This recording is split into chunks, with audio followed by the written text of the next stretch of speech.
Goodbye to my trouble. Goodbye to my pain, y'all. Somebody wave me bye-bye.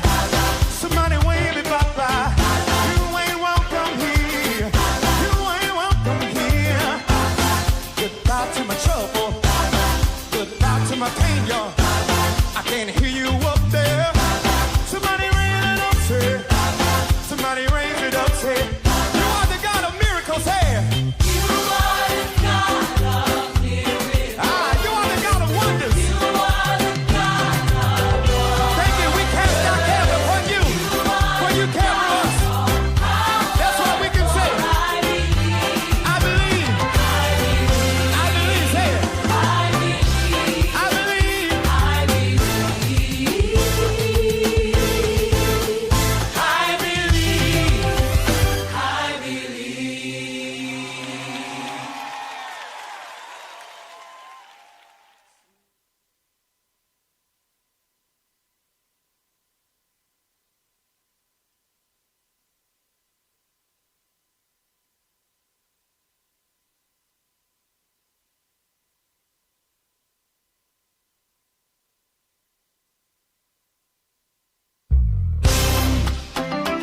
Come on, everybody, get your feet happy. Let's go. Come on.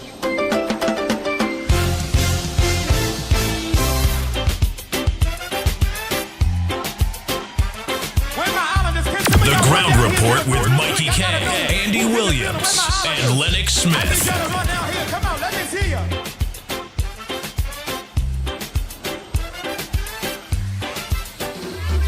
Bang, bang, bang, bang, bang, bang, bang, bang.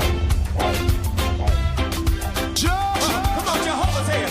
Jehovah, Oh boy, oh boy, oh boy. you. Good morning to each and every one of you. There you are. Jehovah. I'm going to say good morning to Tara, Carmen, Ryan, Sensible, Sharon, Say it, say it. Ryan, Nick Chady, a pleasant good morning to you, Joyce. I trust Rajin, a pleasant good morning to you, Patrick.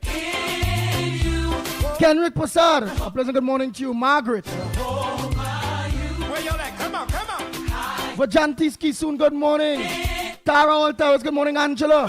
Pearl Danielson, good morning. Davika Balkaran, a pleasant good morning to you. Samantha, good morning. Timothy Roberts, good morning. Denver Mohan, a pleasant good morning to you.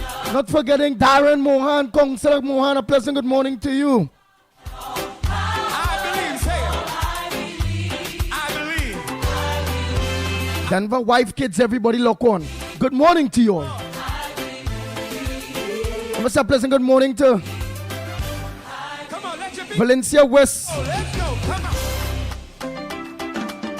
Somebody make, Counselor Neil De Silva, pleasant good morning to you, Delia. come on, catch it, Jehovah. And KK, good morning to you all.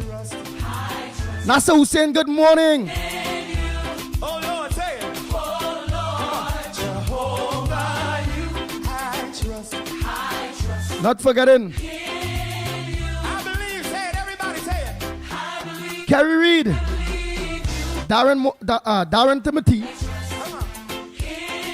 Alderman Angar, Susan Holder, Y'all got your part over here. and from the chairman go straight down in the Grandi Corporation. Say it. Philip, everybody, a pleasant good morning to you all. You are the God of Hey, Philip, good morning. Carlos, Patrick, good morning to you. You are the God of wonders. You are the God of powerful. Denise, good morning. Dennis, good morning. Bisnat Pasar, good morning. Wendy and John, good morning to you. Janet Singh Kaladin, a pleasant good morning to you. Shanifa, Ali, good morning to you. Pringala Mohan, a pleasant good morning to you. Everybody get radical with the Your Brady Bunch, good morning. devil's head. Come on. Kamla Bisessa, pleasant good morning. Calvary Spread, good morning to you. Anthony on YouTube, good morning to you. Goben Lachmidial, a pleasant good morning. 007, good morning, Pamela. Palu, good morning to you. Dear Hulk. Uncle Breeze, good morning. Bernadette, Motu, good morning to you. Roger Moraj, a pleasant good morning. Krishna, good morning. Peter Samlal Singh, a pleasant good morning to you.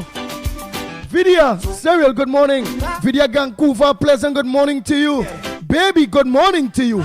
Baby Rampasad and my baby, good morning. Not forgetting Teacher Balmain, good morning. Y'all catch it, everybody. Come on, say it. So long, bye-bye. Everybody in the building, raise it. Samantha Bedesi, good morning. Goodbye to my pain and my sorrow. Let's go. One more time, everybody in the building say so long. Hey, so long, my God. Hey, come on. Balraj, a pleasant good morning to you. Anthony Hines, good morning. Haynes, in fact, good morning. So long. Karen Loben, a pleasant good morning to you. Rambo Ali, good morning.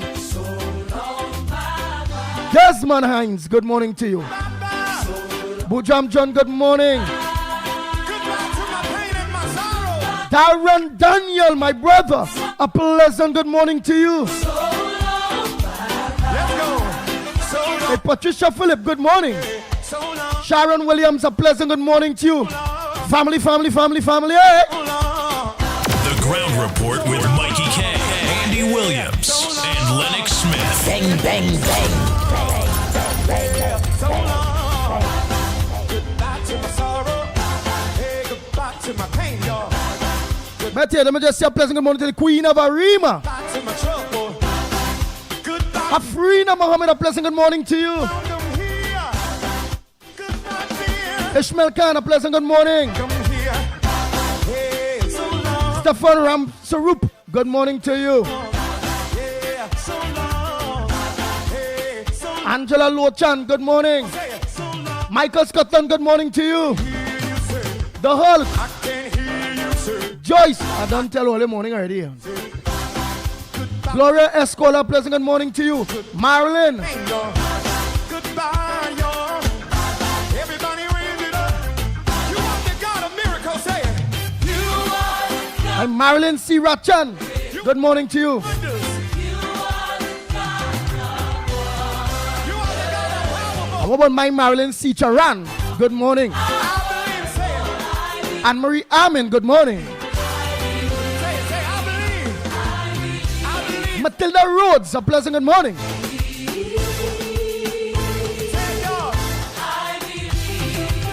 Natasha, good morning to you. Ruby Sammy, good morning.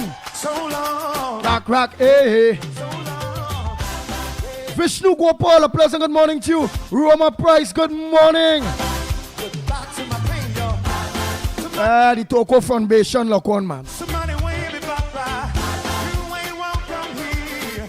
You ain't welcome. How to work with that Toko Foundation. Goodbye to my trouble. This Isles, man. To my pain, y'all. Oh God, I always forgetting this man, who built the Toko Foundation, They really don't say. Back in the thing day, back then things was good up on that course, God of miracles here. He wasn't perfect. Alvin Eyes, I think. You are the God of wonders.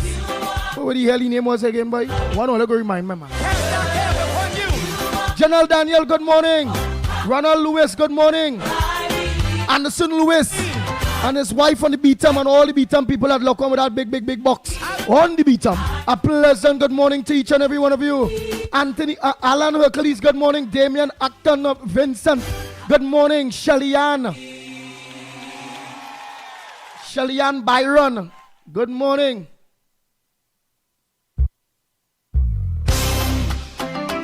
Come on, everybody, get your feet happy. Let's go. Come on.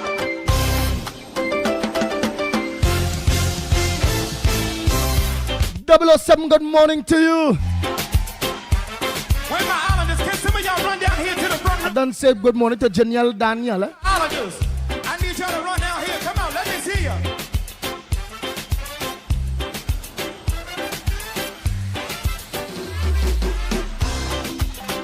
Daniel. Daniel. Come on, Jehovah's here. Jehovah, you. Say it. Hey, Devon Mirage, a pleasant good morning to you. Say it, y'all. Jehovah. Hey, Majid Ali, a pleasant good morning. Dexter Tubas, good morning to you, a.k.a. Tubas. I believe. Say it, say it. Nadira, good morning to you. I trust. Annie, In you. Oh, Lord. good morning, Ali. Jehovah, you. Where Hey, Kishan Ali, a pleasant good morning to you, my brother. Bishop Owen, good morning. Let me say a pleasant good morning to Pastor John too. Not forgetting to Pundit Ravi, Iman Kazim. Good morning to you all. Leon Charles, good morning, Grace.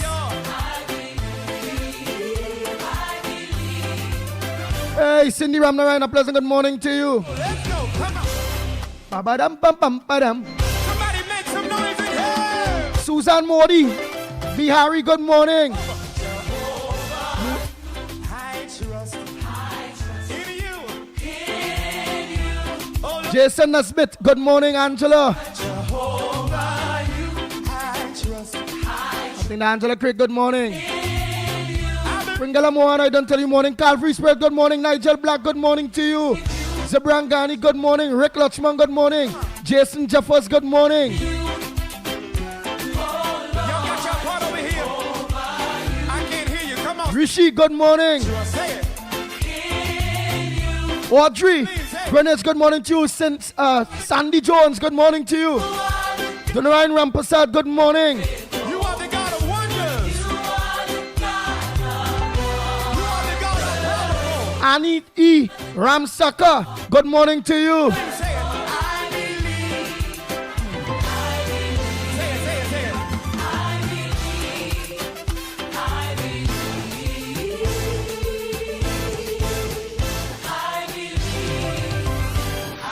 Now everybody get radical for 30 seconds. Come on, dance on the devil's head. Hey, Asha Ramdas, Come on, y'all ain't radical enough. good morning. Balcony, y'all Kenrick Prasad, a pleasant good morning to you. everybody left. Oh, you're up since 3 a.m.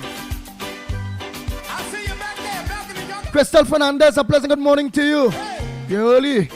Brian, good morning. All Brian's, good morning. So long, bye. Roger Maharaj, good morning to you, Rolly. Lucky Lal, good morning. Come on, y'all, help me say it. Farmer Kane Farmer, yes. Oh boy, oh boy, oh boy. Good morning, Nita. Ramlal, good morning. Trini Nairo, good morning to you. Ramchan, good morning. Everybody in the building, raise up, say it. That's Ramchal from Hamilton, good morning. Hamilton. Which part of Hamilton is in America? Where that is? In Canada? Everybody in the building, say so long. So long. Hey, Nigel Croshy, good morning. Hey, come on. Hey, this night, Nigel Croshy. Goodbye to my pain. So long. I wonder if that is Nigel, my Bellman partner, Nigel. Balcony, everybody say it, say it. You go let me know, send a message. Sukal, good morning. Goodbye to my pain and my sorrow. So long. Let's go. So long. Wap, wap, ew. So long. Yeah. So Hey, Joanna Ramratan, good morning to you. yeah. So long. Hey, Selvin Batista, pleasant good morning to you. Say it. So Nice, Michael Isles is the man. so long. Michael Isles. Goodbye to my sorrow. Hey, goodbye to my pain, y'all. Goodbye to my trouble. Goodbye to my trouble. Hey, Chandra Benjamin, Stop me. You ain't welcome here. good morning to you. Hey, the Slimy Show. You ain't I had to stop hearing you, but I see you wasn't disrespectful yesterday. And when I ban you, I don't know, boy, like you have about 100 profiles. Hey, so long. Helen Ali, a pleasant good morning to you. I can hear you say. Andrea Alfonso, good morning. I can hear. Nathaniel, good morning to you, my brother. Goodbye to my trouble. Daisy Bastio, good morning. Goodbye. Yolanda Cordner, good morning to you. Naz Ali and Mr. Ali, a pleasant good morning to you all. Say it. You are the God of wonders. Jawani, Ja Group, good morning. Ramesh, Powerful. I believe. Say it. I believe. there's Ramesh. Say it. Say I believe. Good morning, Margaret. Matilda.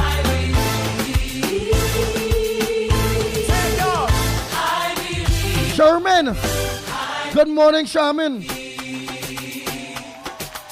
So long, Royal. so long, yeah, so long. Goodbye to my trouble, goodbye to my pain, yo. Somebody wave me bye-bye, Hey, Karen Ramdan. me bye-bye. Good morning to you. Welcome here, you ain't welcome here. Goodbye to my trouble, goodbye to my pain, yo. I can't hear you. Hey, Chanchmati. Good morning to you. Say, Marissa Hoyt. Good morning. you are the God of miracles, hey. Yes, Michael Eyes was also a UNC senator under the Panda, the Pandey administration, or under the Pandey regime. He's a man fight like a dog up on that coast there. But them people on the coast quite up, so they just love PNM. But we get some votes from them this time around.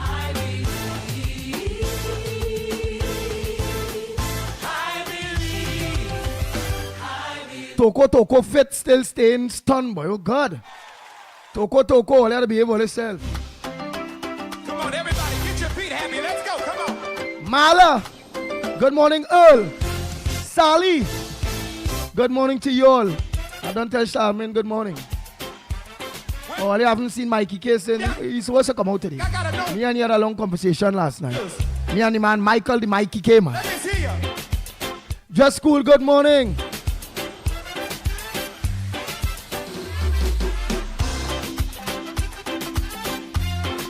Nazim. Come on, Jehovah's head. Jehovah. Ruben Noel Ruben. So man, all of you, good morning. There you are. Jehovah. All roads lead to the Red House. Tomorrow, please God, Parliament.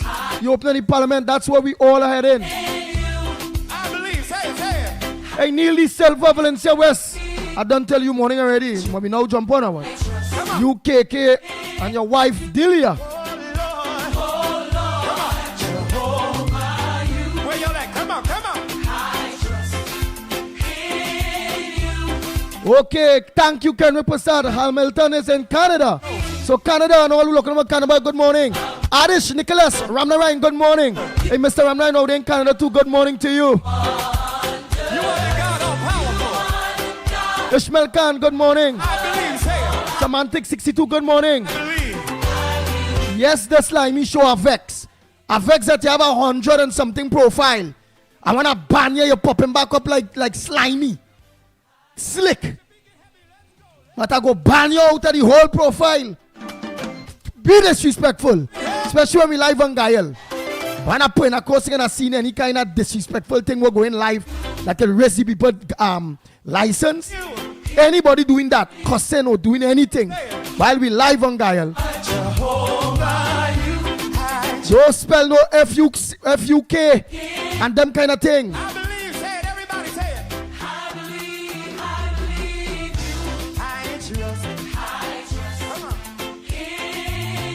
Yeah, so I vex your whole them profile. Y'all got your part over here. Hey, Judy Ragu, good morning. Say it. I trust. Say it. I believe. Say it. Hey, Maggie Singh, good morning. You are the God of miracles. Peter Brown, good morning to you. You are the God of wonders. Isham Ali, a pleasant good morning. You are the God of power. Don't be vexed, slimy, I vex. I go report here how you have real profiles and you only popping back up on this program and thing, and I go make sure your IP address is followed by YouTube, so they go make sure you can't get back in. So you play the fool. Now everybody get radical for 30 seconds. Come on. Survivor, good morning. Come on. Afro Salia, good morning to you, Ruben. Here. Balcony, I can't feel ya. Move your feet. Everybody. Ruben and Sukraj, good morning. I see you. Karma. Balcony, y'all gotta come on. Hey, come on. Welcome, Mohammed, out of Toronto. Good morning to you. So long, bye-bye. So long, bye-bye. What's like me say, just don't do blocking We just don't do blocking over here, sir. I go find out. Hey, Fufu, good morning. Everybody, come on, say it. All you don't do no blocking over here, but I do it here in Trinidad, partner. So you only play the fool and putting up anything bad language thing or disrespecting the new installed Prime Minister of Trinidad and Tobago in any way. Let's go. It's trouble in the house. One more time, everybody in the building say, Jenny Bell, good morning, Jenny Bell. Now Ryan hiring again. Dave and Deborah, good morning. Hey, I don't call all here before it run out. I know. But I think all in Trinidad. Hey, don't go back and let Sole let me know, you know. I don't come and vibes all here. in the balcony, everybody. Dave and Deborah. Remember the elections done, you know. An election call. Back then, plenty people come to Trinidad wanted to see me. I didn't see a lot. I didn't see a lot of people. Because busy. In campaign, busy. In fighting this government that I really didn't have no time to do that. So just want to make a trip. Hey, let me say good morning to Mr. Clarence and Faye. Good morning. Mr. Clarence always looking to know. Miss Brooklyn, good morning. Nigel George, good morning. Hey, Maureen, good morning. All Maureens, good morning. Job, good morning to you. Goodbye to my trouble. Goodbye to my trouble. Goodbye, dear. Hey, Dish, Ragbir, good morning. Table land in the house. You ain't welcome here. Hey, so long. Yeah, so long. Yeah, so long. That's the only profile you have, but how you get unblocked? If I block you, how you get unblocked then? Anyhow, Harry. Dipchan, good morning. Virgin Islands in the house. Harry, Virgin Islands. Harry and Mike in the Virgin Islands. Say good morning to the ground report. Why I acting like a soft man so slimy? You're vexed. What? If I vex. And why I acting like a soft man? Because I don't want girl to get in trouble, partner. She could be on your stupidness before. She went 7 o'clock. Has some behavior. Mr. IQ, good morning. Hey, 007 here from Princess Song, good morning. So long. Hey, so long. Yeah, so long. If I could try with that narrative, I already tried with that narrative, Mr. Slimy. Somebody wave me bye-bye. Hey, John, Shalom. Shalom. You ain't welcome here. You ain't welcome here. Hey, Enchel Mohammed, good morning. Goodbye to my trouble. Goodbye to my pain, y'all. I can't hear you up there. Somebody raise it up, say. Somebody raise it up, say. You are the God. So Enchel Mohammed from Montreal, logging and listening. You are the God of wonder. Nice, I don't know where somebody from, you know. Thank you. We cast our care upon you. For you care for us. That's what we can say. I believe. Hey, Michael, Please say it. good morning. Sensible, good morning.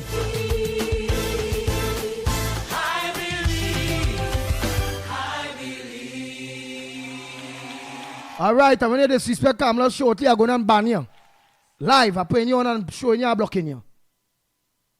I'm going to do that every time you come on, I'm going to block you. Come on, everybody, get your feet happy. She ain't do nothing to be disrespected. Rowley did a lot for everybody to no respect for him. Because he had no respect for nobody. And I want to say Rowley. Islanders, can some of y'all run down No damn doctor, a nasty, dirty man. in the building? Where my Islanders? That will be hated by many. Yeah, come on, let me see you. Hey, Jennifer. Good morning to you. Wayne Felix, good morning. Alison Smart, good morning. Come on, Jehovah, say it. Jehovah, Hey, Maria. say it. Charlie Charan, good morning. Oh, all they come on, so this listen go down. Jehovah, All will come on now late. I supposed to done calling him. show me how to I only supposed to be calling him up to 20 past 6. say it. Lenora Comabatch, good morning. Oh, Lord, I have no behavior, correct. I have no behavior. I'm a wajang. I'm all kind of thing that you all will want to place me to be. But I'm a rajang and a bad boy and bad behavior for the right thing. No water, people ain't getting water, are bad as a wajang. No medication in the hospital as a wajang. The roads bad as a wajang. The crime situation, the home invasions as a wajang. Forcing people to take injection as a wajang. As a old dog with no respect. But check the people who are this come wrong. Not the average individual. The people that we put there to see about our day-to-day basis. Or private companies that advantaging people. The banks and the damn high interest rates and only money. People go leave $20 day next month you go your senior or in the bank. As a washang for that. Yeah, Maria and Main. Morning, darling. So, I'm not afraid. You could tell everybody slimy. And all who want to say, all whoever remain him, pay them fanatics, still all learn the treasury mashup. Pay them leave nothing, not even fumes. And all they still want to call me a wajang.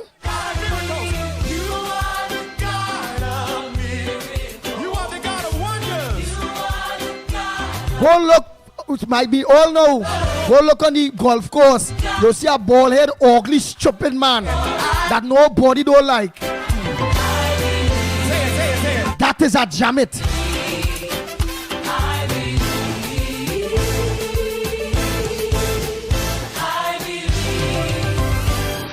Now everybody get radical for 30 seconds. Come on, dance on the devil's head. Come on. Come on. Y'all ain't radical enough over here. Balcony, I can't feel you. Hey, Ashe Banda, good morning to you. I see you back there. Hey, Taran, good morning. Hey, come on. I ain't mind being branded. At least I'm not them social media influencers that like Raw man, the Raw and all of them. I like this fella too, but he just think too much Trinidad madman and them. Where I just cussing everybody. Check everything with the pit bull. I don't cuss nobody other than business people or businesses and government officials. And when they check what cussing them for, nothing personal. About the damn work or wickedness they're doing people, poor people. Meaning, as a jammet like to fight for the downtrodden. For the people that don't have a voice, I have a voice. And giving them a voice. And I just use my geometry to fight for righteousness. Just one more time in the balcony, everybody say it. Hey, Judy Palu, good morning. I think I tell you morning already. If I keep talking and studying here, I want to say morning to everybody all morning. Mary, good morning. Let's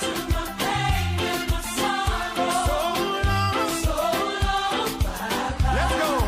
So long. Hey, so long. Yeah, so long. Hey, so long. Hey, Pascal, good morning to you. So long. Michael GP, good morning. Hey, so long. Yeah, so long. Goodbye to my sorrow. Hey, goodbye to my pain, y'all. Goodbye to my trouble. Goodbye to my trouble. Goodbye, fear. Hey, Donna Rila, I think I tell you morning already. Anjali Swa, you're late. Good morning. Welcome here. Hey, so long. Yes, Sandy Jones. Yeah, let them know it's a big jammit, I don't mind. Let roll and all of them jammit, them. Oh, they know. I can hear. Pitbull is a bigger jammit than them, but for the right thing. I can hear Fighting for people, not cussing everybody. trouble. Goodbye. I ain't gonna waste my time to cuss people. Look.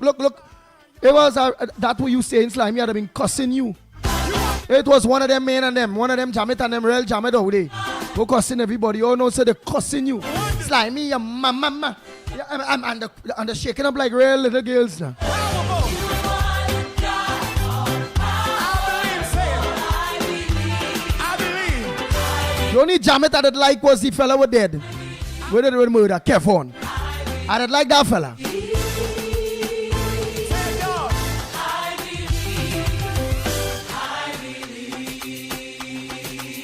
That Kevon fella. So long. I like it. I didn't used to just look to watch him like that. Passing through in Facebook, sometimes we just stop and see or TikTok and like, what are you talking about now? Who are you cussing? Where the hell is that you cussing? You ain't welcome here. But yeah, that way you used to cuss sweet boy. Oh God. Now the rest of them trying to pretend there's Kevon. Kevon used to cuss sweeter than all of them. I can't hear you up there. Somebody raise it up, say. Somebody raise it up, say. You are the God of miracles, hey. Yes, Angela. Andy, don't upset yourself with them blight, slimy, and the other Port of Spain. You keep your cool, enjoy your music, yes. Well, you carry us. That's all we can say. I believe. I believe, say it. I believe. Hey, Kevin George, good morning. I believe.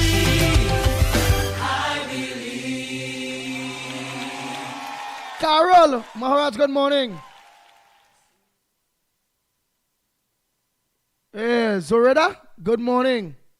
Bash, good morning. Is Andy Bash? All right. Don't think today. Right, I already know to start action here, you know. I find people coming on late. And I still look at the hour.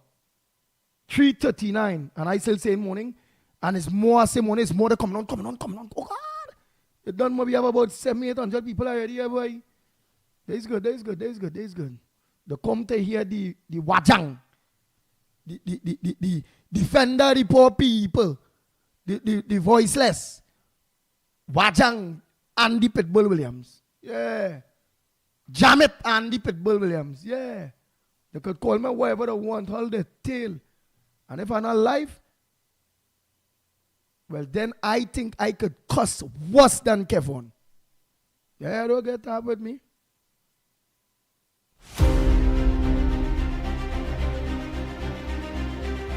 The Ground Report with Mikey K, Andy Williams, and Lennox Smith. Oh, Lord.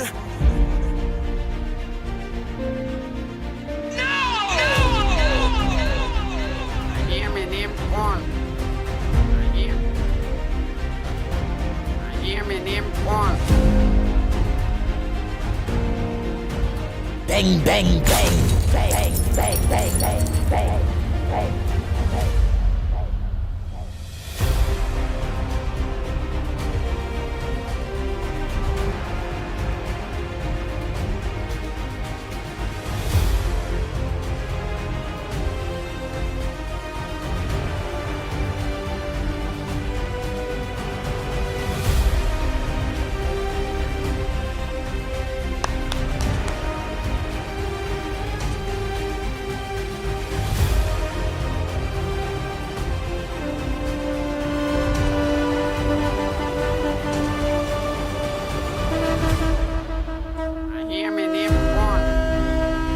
Bang, bang, bang, bang, bang, bang, bang, bang, bang.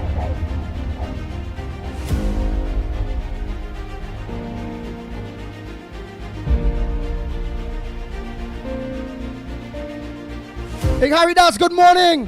Hey, Donna Gockins, a pleasant good morning to you. Hey, Julie, good morning. Betty, our next Betty, good morning. Rupert Lal, good morning to you. Mubarak Mohammed, you're late. Good morning. Hey, Darren Moham, Counselor, pleasant good morning to you, my brother. Nasa Hussein, I want you of them. Watch out, this Counselors get up early. Nasa Hussein sleeping or what? I go in and find out. I go out to find out. Neil De Silva, because I don't see Neil De Silva send a message here already. Delay them done up. Nasa missing in the house. Shadow Kong said Kerry Reed missing. Darren Timothy missing. And those two ombudsperson, are they lazy people or something? I can't understand that. Oh, I never see Anga really. Oh, I never see Susan early. I want to ask those people and them if they're doing the work, you know. Kamala say work for the people, else it's both. Don't let me send a message to Kamala saying both the two ombuds people in Grandy. Don't never there's get late.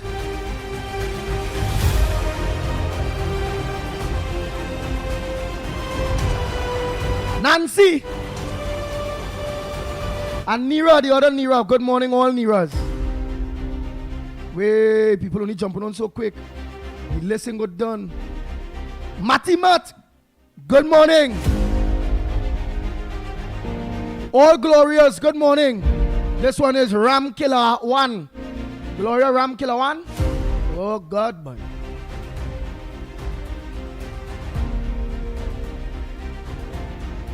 Ramesh Fufu. You know, jump on, I know see name. Man, let me run through this say quick. It's too much. It's all coming on so quick. Elizabeth George, good morning. Dave Maharaj, good morning. Alvin Lakshmidial, good morning. Sita, good morning, all Sitas.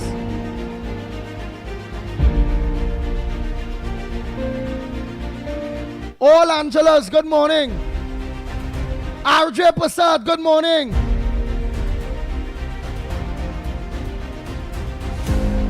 Dio Ramdas, good morning. Right, I said, hey, Arichi Ende, oh my gosh. That what we talking about.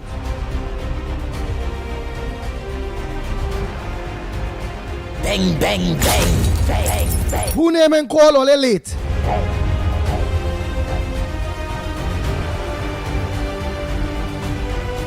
Oh, Pundit. I feel you will now done pray. So you get away, you know, Pundit Primram. Maraj. No, Param Maraj. Pundit. Pundit, sir. I have respect for them religious leaders that are good people. Like Imam Kazim, Pundit Maraj, all of them, they see the rest of them will come out and talk out. Pundit Maraj and Imam Kazim and all of them and Pastor John and all of them, I respect for them. You see all them rest are bastards that are out there that calling themselves men and women of God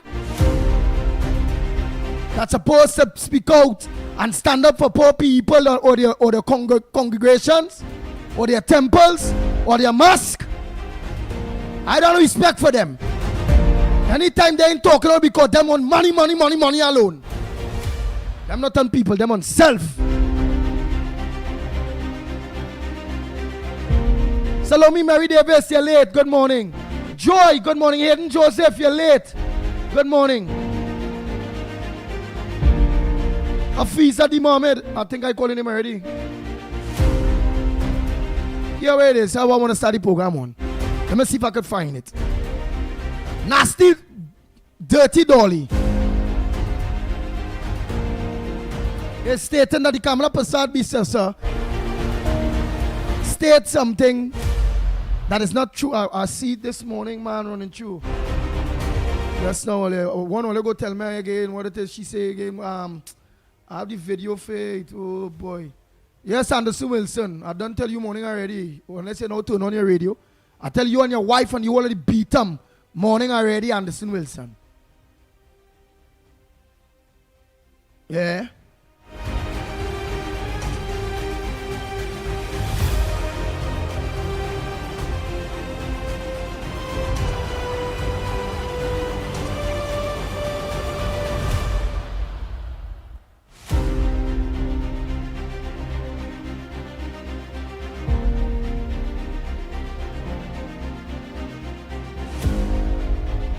Well, I find that thing, boy, what she say about the lady again, boy?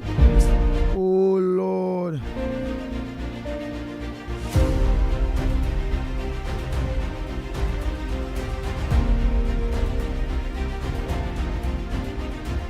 Anyway, let me bring some good news by the time.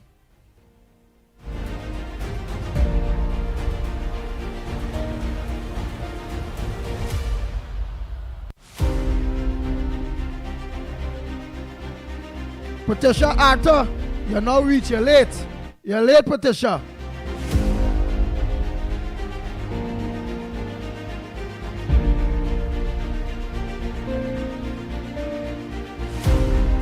Fresh and all late.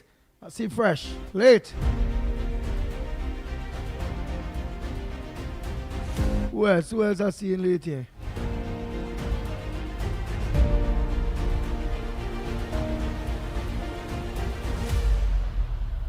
Hey, Danny Scarlett, out of Toronto, good morning.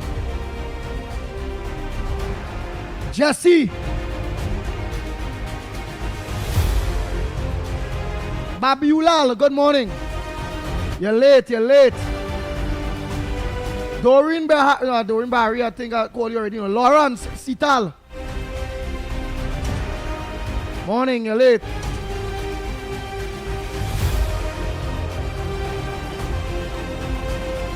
And I must say a pleasant good morning to Brent Williams, man. A pleasant good morning to you. Jackie, good morning.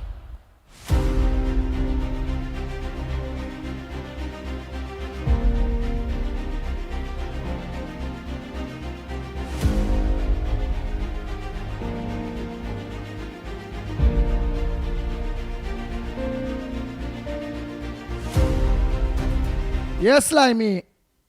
You can't be cussing no man. Oh God, boy. Yeah, but not I won't do it live. I don't watch that God can punishing me for cursing, you know. I bad obscene language, you know. You see curse. God is saying curse. You see you wish somebody this or that and cursing somebody. The 10 Commandments say thou shalt not curse nobody. Yeah, I ain't cursing. I using obscene language. But not in front of children and thing, privately. So if you see a CS Slimy, I'm going in your ears easy with that chin around. And I'm going to tell you one need hall. Yes, Alisa Gani, you're late.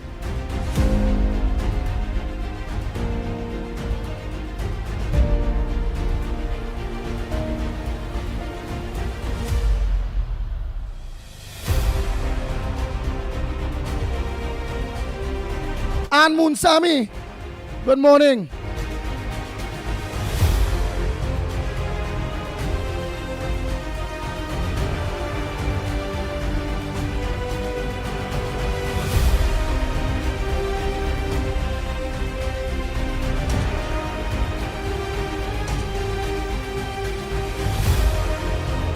Oh boy, Nathaniel say, I see Mr. Ramadan waiting on his position.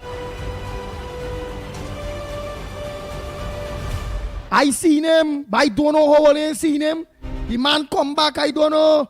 I ban the man. Send him on, you're late.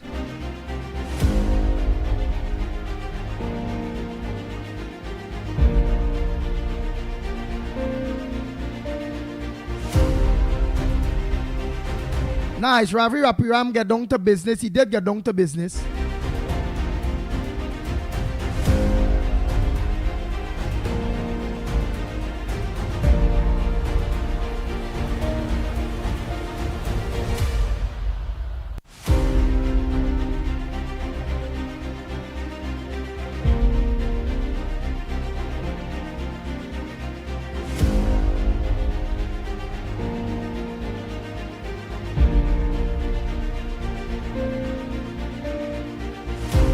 I seen a thing I donation out there.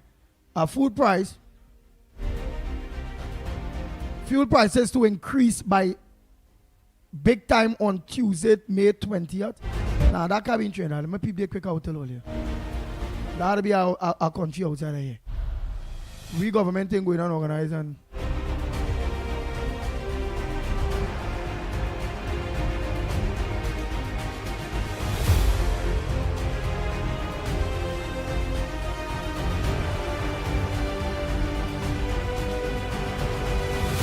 With critical issues to restart refinery. I don't make a call. I will take a live call today to find out what this is about.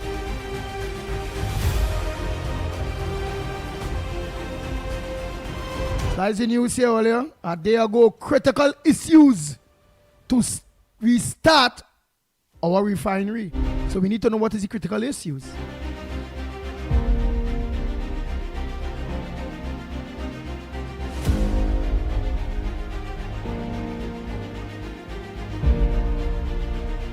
Scotiabank says mobile online banking service fully restored after hundreds of outrage reports. And then when I know Ravi, right. Seed of change. Guyana rice to boost Trinidad and Tobago farming future.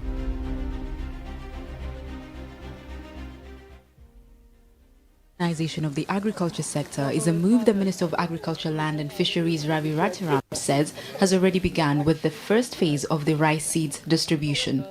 This includes the procurement of 100 tons of high-quality rice seeds for the 2025 planting season from the Cooperative Republic of Guyana. Support for the commercial planting of approximately 2,000 acres across Trinidad and Tobago. Field levels investments in access roads, drainage, irrigation, and on-site technical support. And I'm sure the farmers will love to hear this one, addressing the land tenure and land security issues that farmers are facing. As a machinery and equipment supplier, FT Fafon, through years of collaboration with the ministry and farmers, Agriculture Division Manager Sandy Samnarayan pointed to a few areas that need to be addressed to support farmers.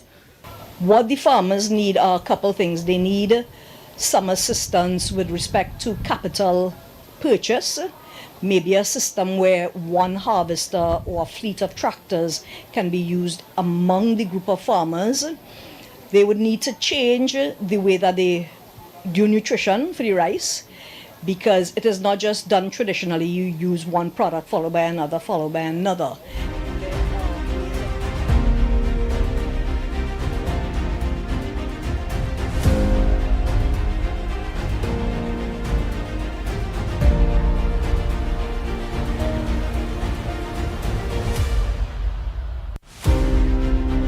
This voice not too long. 10 minutes. 8 seconds. I'm sorry, I can't play it here. I can't play it. Let me just start it off and give it a minute to see what it's about. Good morning, Trinidad and Tobago. Good morning, Ground Report. Current Hills here. Right? When you see me sending messages on your program too, I am Mr. IQ.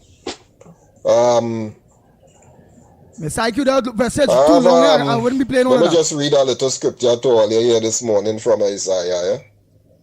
It's from Isaiah chapter 32 verse 5 to show you how relevant this thing that they call the Bible is. And it's talking about a time when God shall establish his kingdom upon earth, right? And the English Standard Version reads it like this: the fool will no more be called noble, nor the scoundrel said to be honorable. And I always remember that verse because growing up as a little child, I read the Bible from top to bottom. I read it. At that time, it did nothing like phone and no set of TV where I grew up. So at that time, the youths used to do a lot of reading, you know. A lot of us used to spend our time reading books, and the Bible was one of the books that I took up and read it right through to the best of my ability. And I always remember that little piece, especially as I grew up and began to understand politics and these politicians, honorable this and honorable that. And here it is saying in the verse that no longer will the fool or the scoundrel be called noble or honorable. Right? Nice. I'll play exact 2 minutes of it. Next.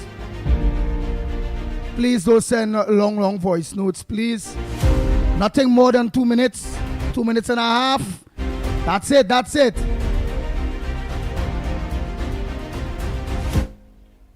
Good morning, Andy. Andy, I hear in Farisawari when he was the AG. I had a woman named Ramsey soon. I was paying $50,000 a month and make up our portfolio for she to get a job. And when they remove him as the AG and he went to local government, he carried the lady there too. Make up another job for she, they pay she $50,000 a month there too. Who is this Ramsey soon woman? And I wonder if Faris wife know about she. I just asking for a friend. For the TTPS, they investigate all of these things because you can't be taking taxpayers' money and squander it like that, Faris. You put in money on a woman that we don't know nothing about, you making up job for she, and give she a taxpayer's expense. The TTPS had a whole area and lock up all for mismanagement and squandering taxpayers' money, you understand? I hope the TTPS are arrested for that. Why you call a press conference for that one, Faris? You should call one and refute it. Call one, Have a good day, Andy. Nice. Hey, let me say a pleasant good morning to those of you that are looking to us in Florida, Miami, those of you in New York, New Jersey.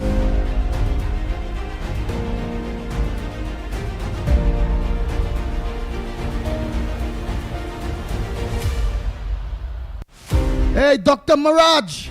Hey, Mirage, a pleasant good morning to you.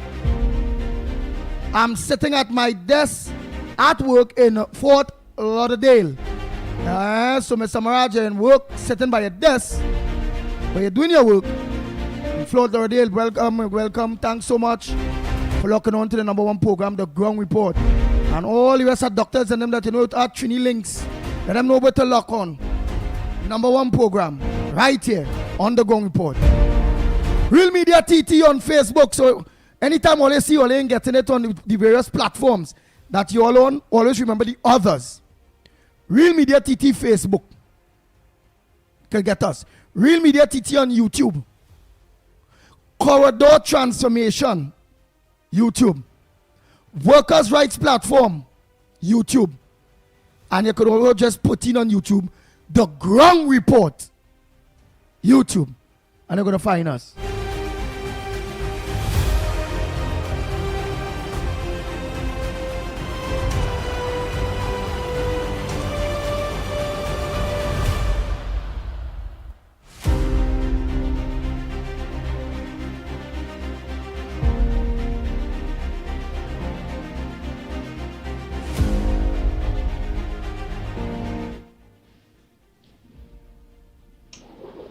Good morning, Andy.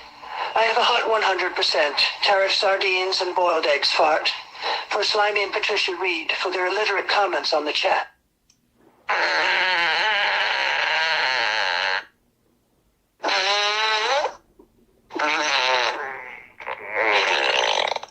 Suck it all up, Slimy and Patricia. Suck it.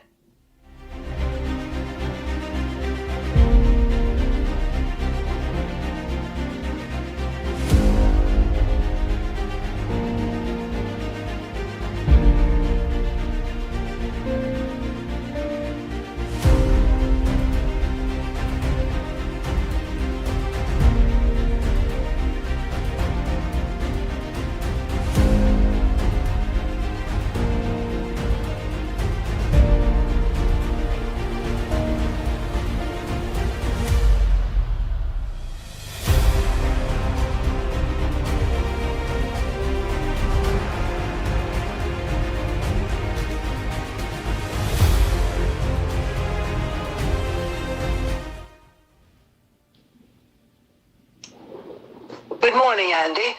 I have a hot 100% tariff sardines and boiled eggs fart for Slimy and Patricia Reed for their illiterate comments on the chat.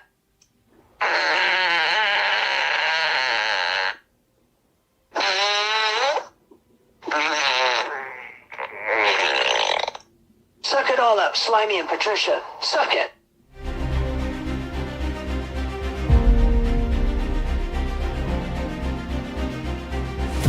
Bang, bang, bang, bang, bang, bang, bang, bang, bang. The Ground Report with Mickie K, Andy Williams, and Lennox Smith.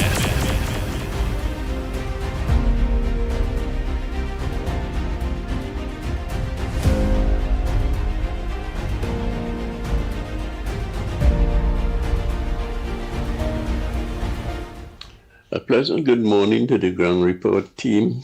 Andy, Mickie, Lennox, all the listeners and viewers, and all the supporters of the Ground Report, family, friends. Tomorrow, the 23rd of May, would be a special day for each and everyone who want Nice. And when you're sending all your voice notes, just make sure start the voice note by saying all roads lead to the Red House Parliament tomorrow, 12 p.m. Tomorrow. Parliament for 12 p.m. Let's organize and be promoting it. We'll organize and start a blast out that and thing to the various groups and thing to all the other blast it out to let everybody know all roads lead to the Parliament, okay? A better country going forward. We see on the 28th, it was a divine intervention that brought this UNC coalition of interest into power. And by extension, the people who rally around and toil and supported the victory on the 28th of April was a very special day for us in Trinidad. Knowing where we had come from prior to the 28th of April, we had a government that did not care about the people. They will care about their interests, their friends and family, their finances, and that circle. The poor and the downtrodden continue to suffer and suffer under that wicked, evil, vindictive, so-called government called the PNM. Today, there is a release of us like how our neck has been, a foot or knee on our neck so we can breathe better. That knee is off and we can go forward. Go tomorrow in numbers and support the opening of Parliament and support the government that will be taking the country for the next 5 years. I think into great things to come. But you do not get everything overnight. It comes with struggle. It comes with dedication, good planning, and everything goes to have a government in place that will take care of the people. Nice. I don't cut that. I still give you 3 minutes. Your voice note is 4 minutes and something. Too long. Bang, bang, bang, bang, bang, bang, bang, bang, bang.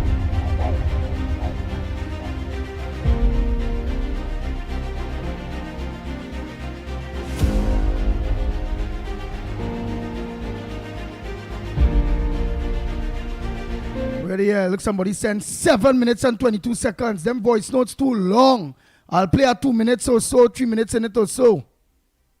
More people on the live. I will play it one more time. I'll play it one more time, only because there are more persons coming on the live. And those of you who are now joining me on the live, I played an audio clip of a pastor said that he got a vision, and he got this vision before the election. And I want to play for you the vision that he got.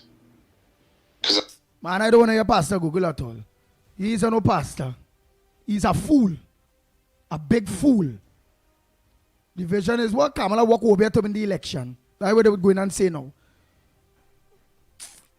But Rowley walk over to kill Manning. Let me continue. Really don't want to hear him. Alright, let's continue.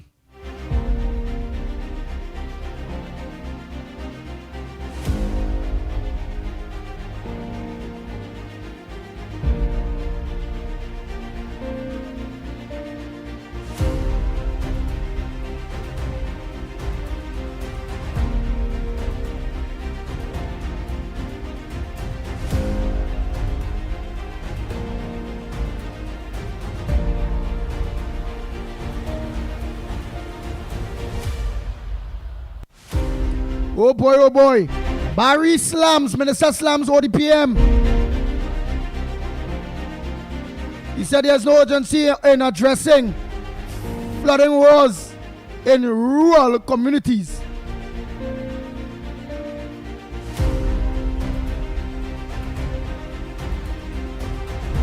Paparo residents alarmed over plan to house deportees. $90,000 stolen from the corporation office. Sandope Corporation office? Wow. Is PNM controlling the... PNM is a bag of thief, you know.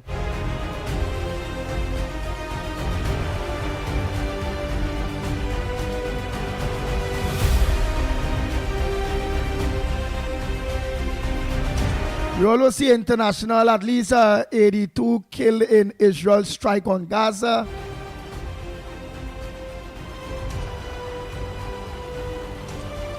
What about the Mubatul? What about the Mubatul? Reading the Guardian here earlier, just going through the Guardian. Just browsing through the Guardian there quick.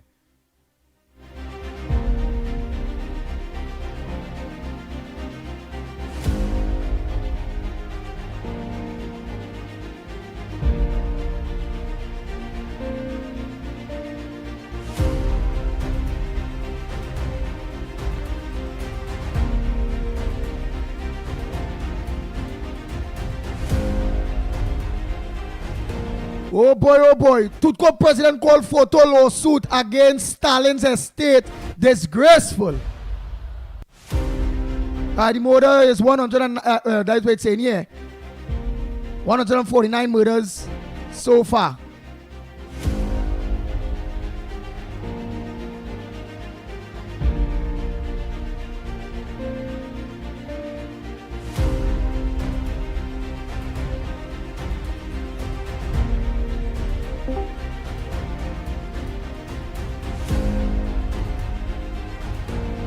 Oh boy.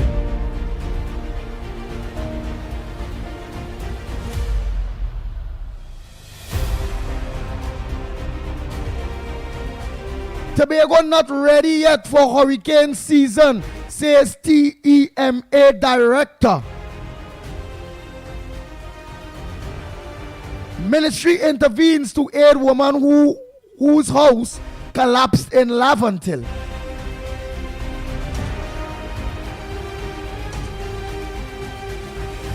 Over 350 guests expected for Parliament opening tomorrow, please God.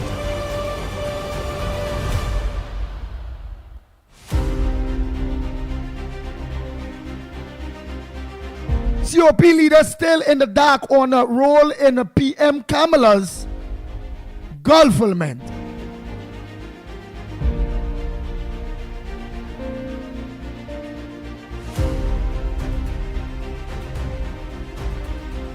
Teacher awarded $800,000 against 2 doctors for defamation.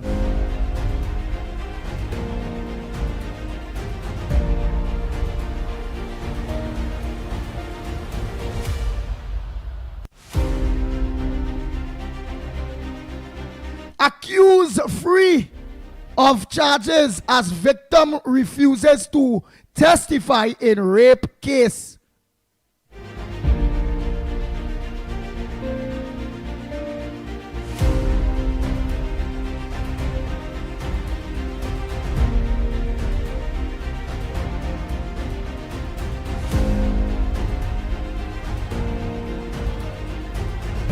I will go. A 32-year-old man of Karipachima has been freed of raping a teenager in 2016 after refused to testify against him.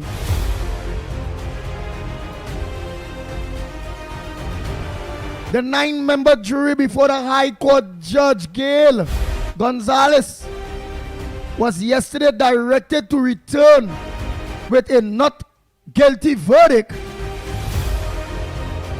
for the man after the victim indicated that she did not want to pursue the matter. Wow.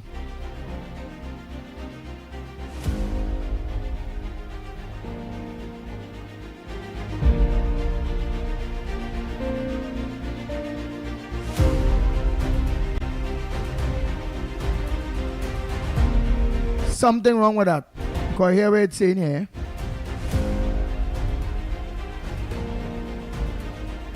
So the man was immediately freed, saying the man was accused of attacking the teen on April the 1st, 2016. She was walking in Chase Village when she was approached by the man who allegedly told her that he would kill her if she did not follow him.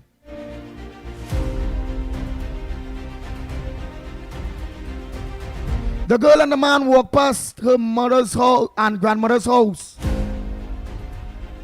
and grandmother's home.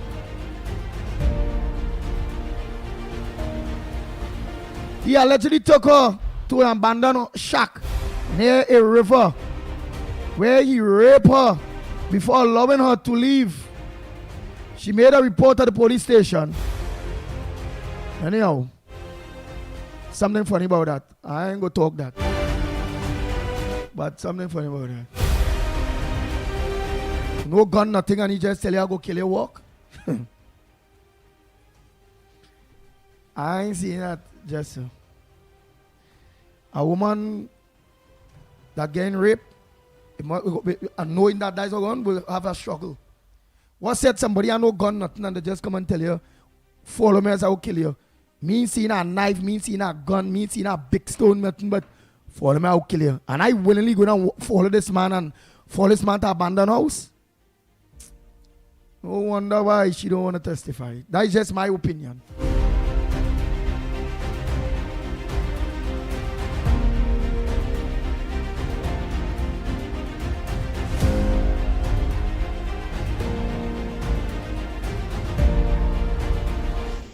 Andy Williams on the ground report, good morning. And good morning, Trinidad and Tobago. Andy Williams, what's wrong with Prakash Ramada? Prakash Ramada waiting to get some position, some Senate president. What's wrong with you? What work Prakash Ramada do? What confusion Prakash Ramada trying to make? What seat Prakash Ramada do? You never even campaign with the UNC. It's a week before election. You're running me when you see flower more than water and the UNC going to win. You was negotiating on about it all in small party and them. What's wrong with you, Prakash Ramada? Leave this government alone. You deserve no position. If you get a position, it's all right. I mean, Kamala, she still has time to get a position. What position you want?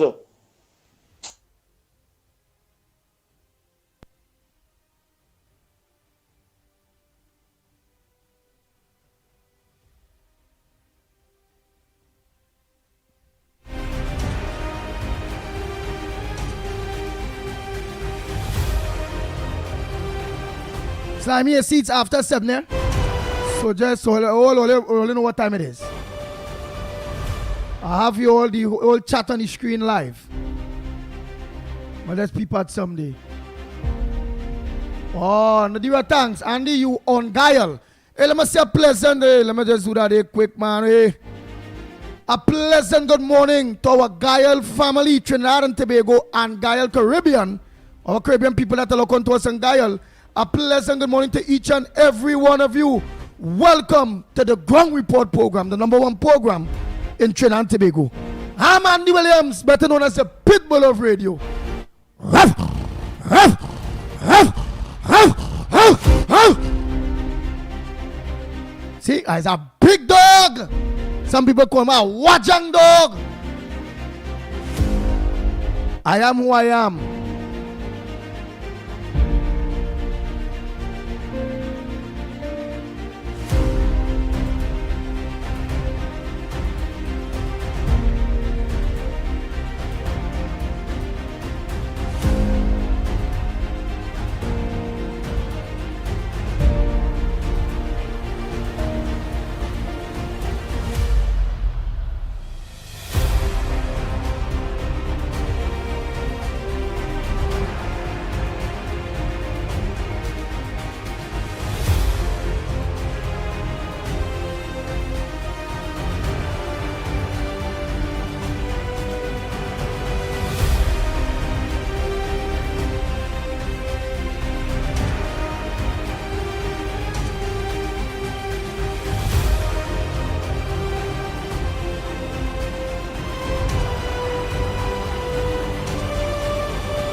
boy, Samantha said the only position he can get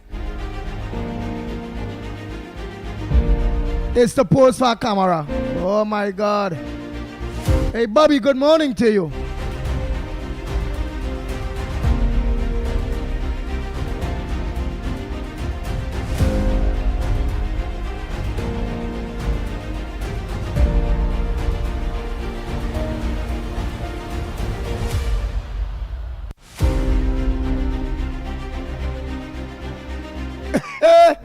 Arima is one dog ain't afraid of. Don't get up, you know.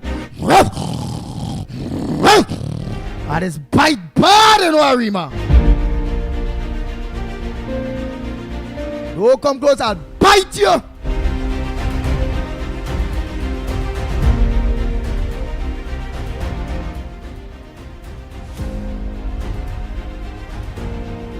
Yeah, don't get in.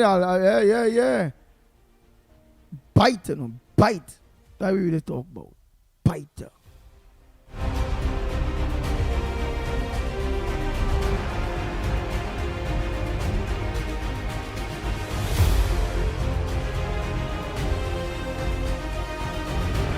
Yes.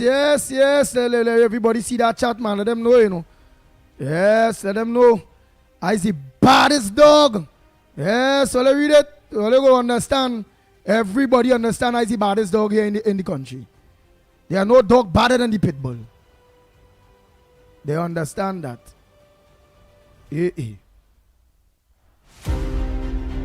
Well, you see it? Watch. There's Arima. She ain't afraid me? Yes, Angela. You see what Angela say? Andy, you is the baddest dog. A pit bull. Bite them, yes. And this fool here about 2 hours chopping this.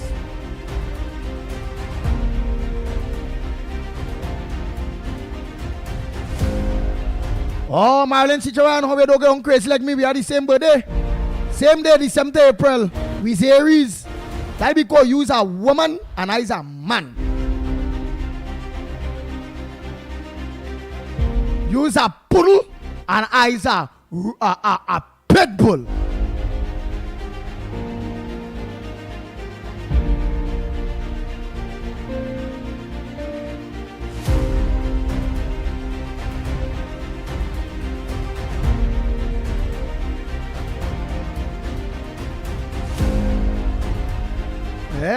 Yes.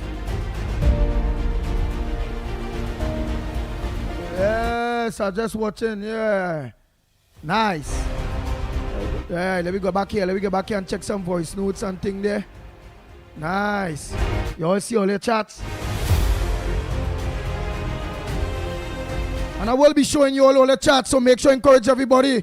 Again, we evolving. I want to make sure that my social media crew, no matter what platform you're on, that you all are directly involved, not to the outside, directly involved on your all favorite program, The Ground Report.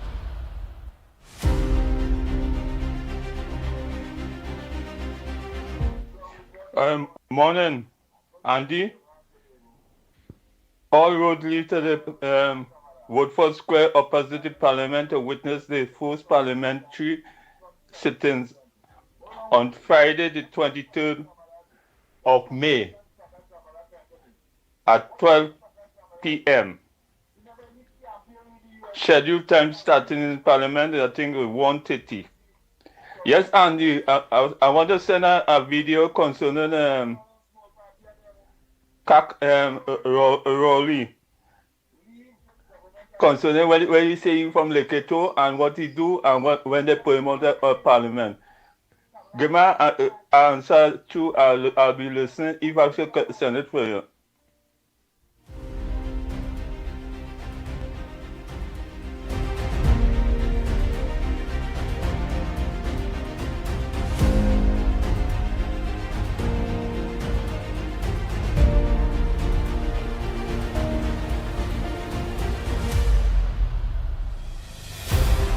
Morning, gentlemen. A wonderful day for you all, and it seems that the rain will hold up a bit. Praise God for that.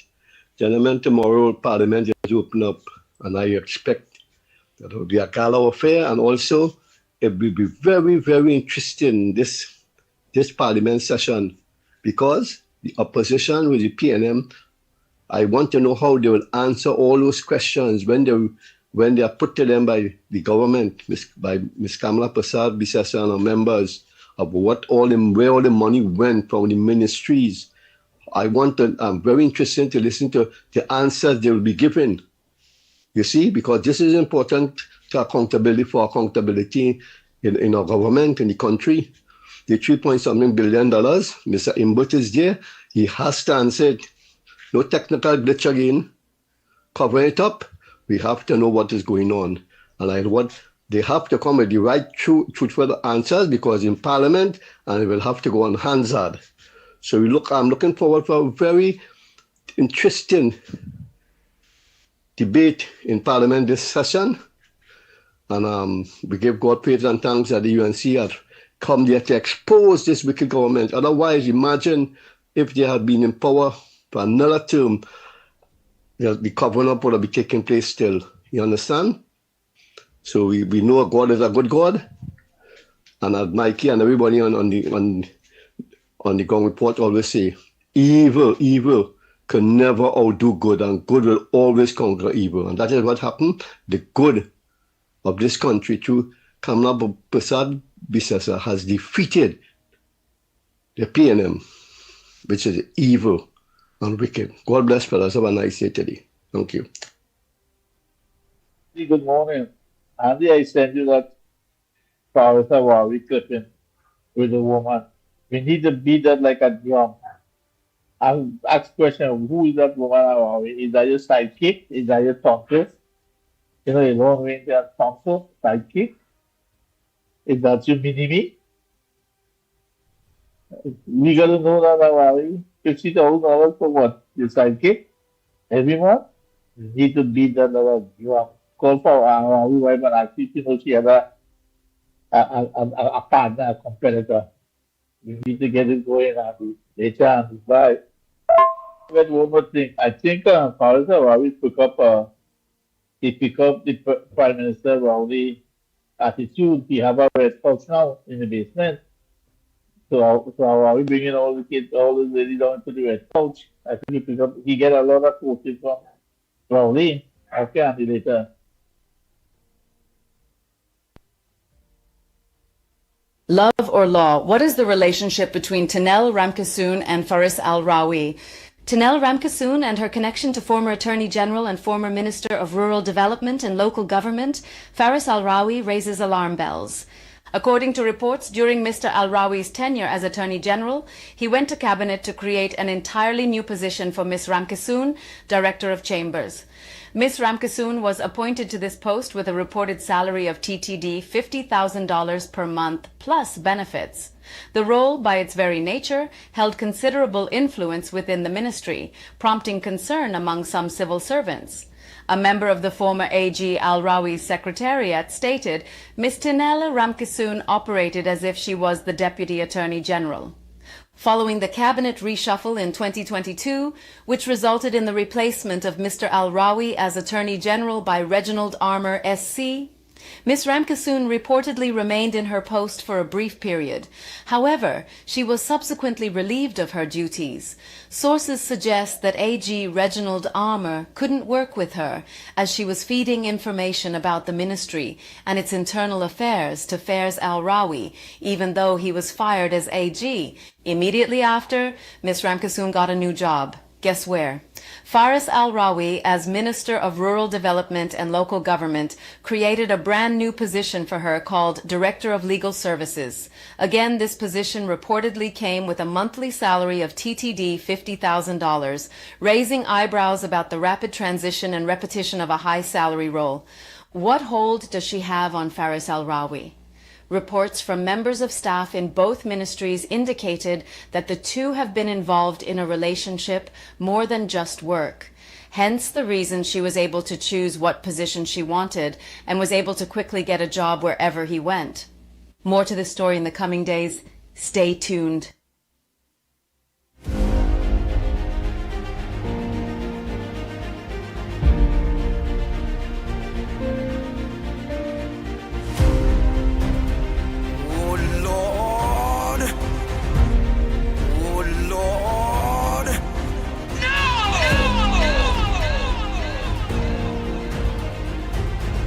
bang, bang, bang, bang, bang, bang, bang, bang, bang.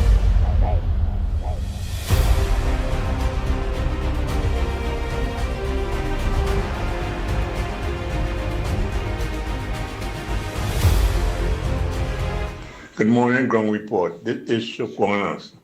Let the flag fly from Superior to Port of Spain, in the city of San Fernando, in the city of Scarborough, Tobago, right through to Port of Spain, all around the White House, in the People's Parliament, outside the President's home. Let the flag fly. Good morning, Ground Report. This is Shukwanas. We must call on the mayor of Port of Spain to have things in place, toilet, parking facility, shuttle service for the massive crowd what will come into Port of Spain between Thursday and Friday. We will be spending a lot of money in Port of Spain. You are looking at over $3 million between Thursday and Friday in terms of food, hotels, and things of that sort. So you must make it possible to put toilets, and the case may be having cleaning crew to clean up the place, because it'll be more crowd and carnival. We're talking about tens of thousands of people coming to Port of Spain to welcome our Prime Minister, our Mother of the Nation, and all the UNC supporters from all over Trinidad and Tobago. That's what we're looking at. So make the necessary arrangements to welcome the UNC Army to Port of Spain with the commander of that army. Make it happen. Good morning, the Ground Report. All road leads to Port of Spain to witness the first Parliament meeting through our new government. Be there and be on time. All members is entitled and are requested to reach on time by 12 p.m. Yes, Andy, I want to send a video for you to play out concerning the leader who say, remember I was in the cabinet and they put me out. Give me an answer and let me know if I could send it for you. So you could play for them PNM people and them who is still not believing that is a Wajak they had leading them.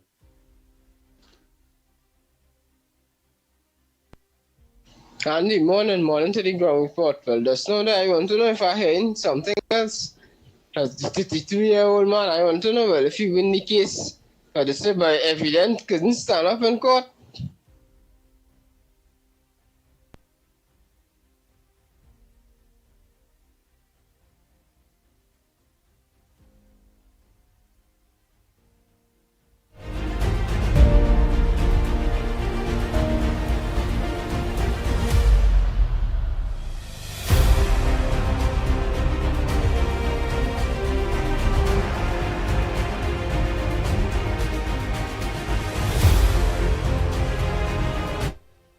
Jason Mitchell, look forward to seeing you all tomorrow, please God. Everyone, I look forward to seeing many of you. Some of you maybe for the first time at the Red House, Parliament, tomorrow for 12 p.m. Yes, all roads lead to Port of Spain, 12 p.m. Parliament.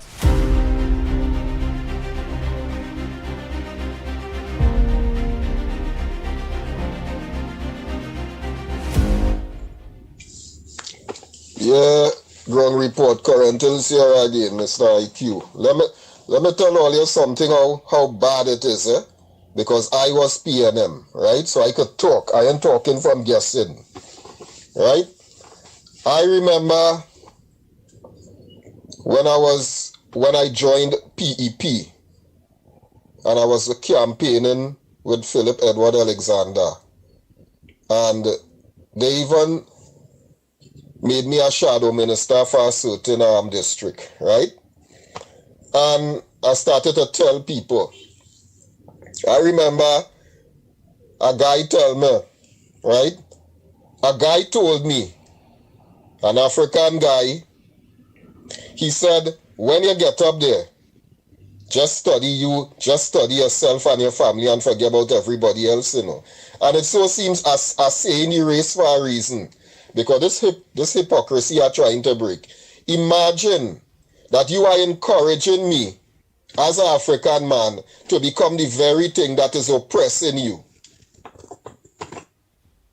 Think about that ground report. When you get up there, you just fix yourself and your family and forget about everybody else, you know.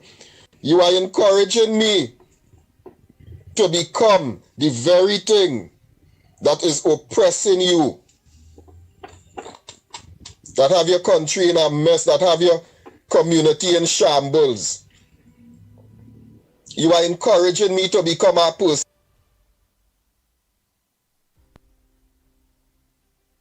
that don't care about anybody else, but just looking for a position to seek my own interests, right? At the expense of my own people. And that is the PNM philosophy. Fix yourself and your family and forget about everybody else. I've said that before.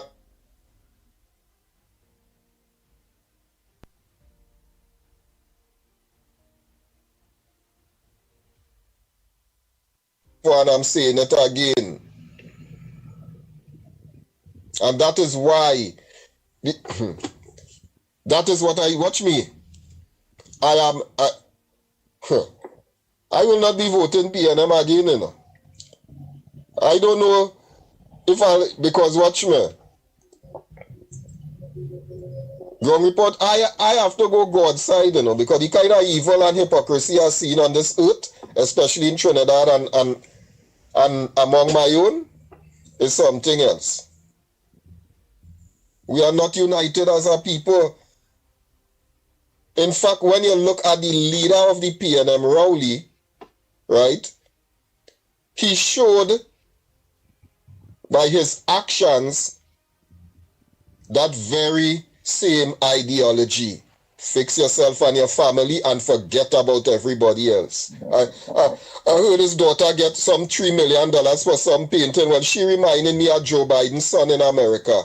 When they're ready to launder money, Joe Biden's son, the coke addict, just doing some painting and certain officials from different countries coming and buying it for all kind of million and 100,000 and stuff like that. The same scam, like he get that from the Democrats. Like what we learning from evil, they get that from the Democrats. Right? And that is what they want me to stand up and chant, we not selling out. I'm not selling out. I'm not selling out on that. I must stand up and chant to that. Right? Look, I am irritated, you know. I am very irritated about this hypocrisy. People need to know the truth about themselves, see where there is flaws in your life and where we need to change and accept the truth and begin to change as a race of people. If you want to be counted as morally superior, then you have to learn to accept the truth no matter how harsh it is, and then begin to change. Right? Trinidad and Tobago, you all have a nice day. You all have a very nice day.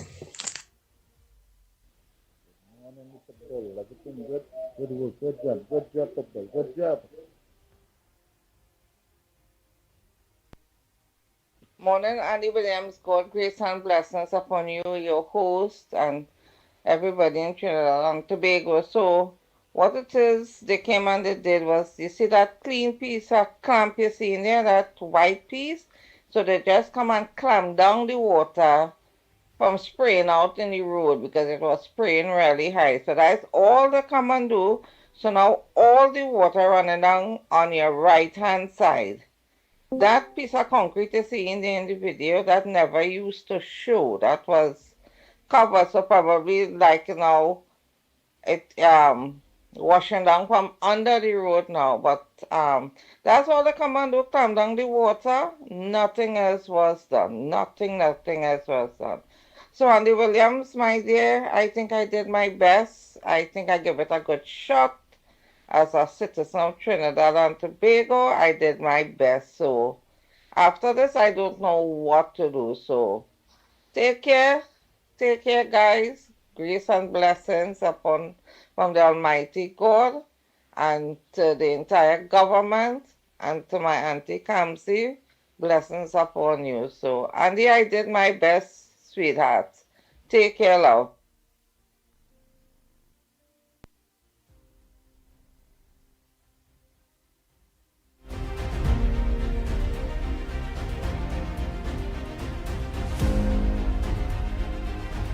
And William, this is Diane Petro from San Fernando West. Okay, I forget to mention that in the video. Hi, good morning, Ground Report. Drip in 2019. Hey, it's 9 years ago on there before call. So long courts that's matter that's come out. Have a good day.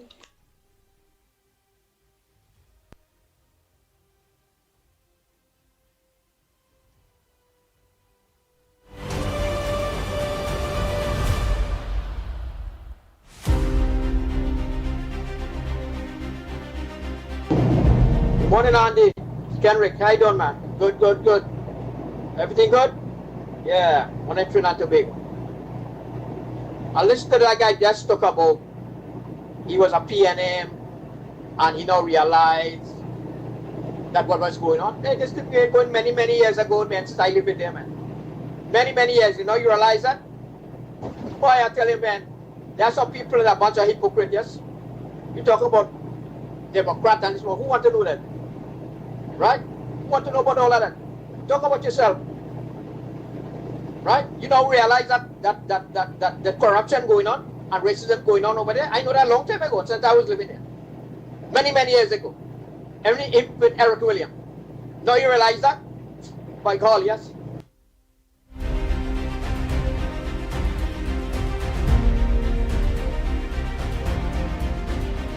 You get that both there, boy, because you mentioned Democrats, it is like the PNM.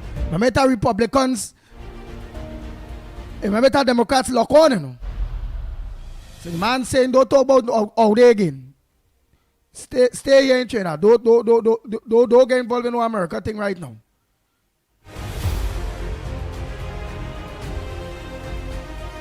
Nice. Now the lines are open. I'll be taking calls. I'll be taking phone calls. Morning caller, where are you calling from and what's your contribution on the ground report this morning? Morning.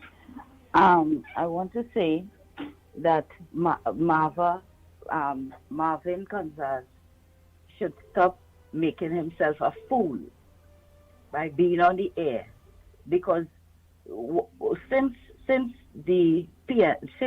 win, right, a lot of people getting water. The pressure in my pipe increased. It used to be spaghetti tripling down, and people in town say they're getting water. What he has set a big salary he want to give his people has to do with people getting water. All you need is management, proper management of WASA and all the other utilities. But we on what? Hello?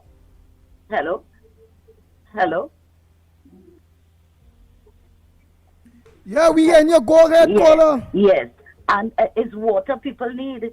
People don't need no big set of salaries to get proper water. You don't need 34 managers to get salaries. Take that salary and put it in the resources of the water. If it's the infrastructure, is management, proper management and accountability that WASA need. People suffering out here. They ain't get a back pay yet, but you want to bring your family and friends to get Big, big money for what? And still people wasn't getting water. For 10 years, they wasn't getting proper water in some areas. Since UNC, when my pressure increased, all in Port of Spain, I hear the pressure increase. I was hearing Anna Santa Cruz yesterday. Her pressure increased in the water. So Marvin Gonzalez and Dolly and all of them, stop making all yourself a fool. All you was there 10 years. What all you did? Nothing. Nothing. So they need, as Barack was saying in an earlier show, they need Hurricane Paradise to straighten these people out. If you have ODPM, all they doing is coordinating. What you need all this set of people for in the office? Just to coordinate and take phone calls. You don't need this big set of people in the office. You need just a few. If you have to, they have to whole revamp ODPM, make them more viable. Not a big salary sit down in the office. Long time the citizens complaining about ODPM. It's time that people start to work. And not only that, HGC is a next entity, state enterprise that a big set of salary paying out. The scrap HGC, the open 3 companies, and the managers of these companies getting over $70,000 a month. This is a next place that need to be checked out, because they delivering houses. I can't understand why people getting big salary and people want house and they're not getting house. Why it is people getting big salary in water and yet wasn't getting water all the time. What is the point? It's not big salary, is water we want.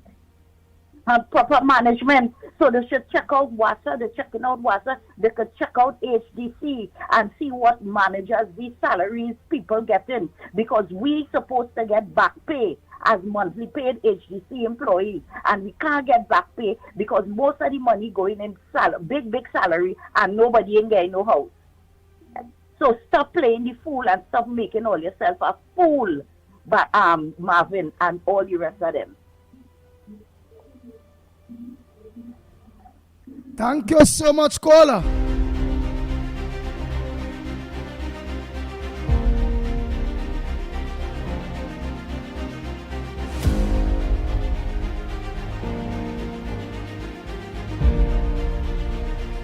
The lines are open, Trinidad and Tobago. The numbers to call 225-6644, 225-6644, or 239-5120, 239-5120. Or send us a WhatsApp voice note. Or give us a WhatsApp call at 366-3053. 366-3053.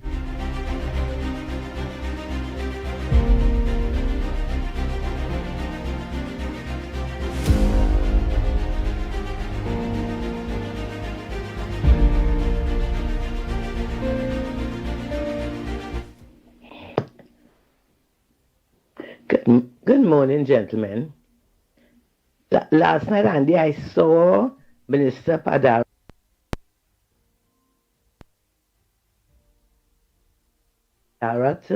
on the news reading the riot act to the ODPM. Well said, Minister. It's about time somebody gets serious and let these people know. Not only them in the ODPM, but the head of the police, the head of the fire services, the head of this and the head of that. Let all of them know that with the big position comes big responsibility. And it's about time every man jack start doing their work and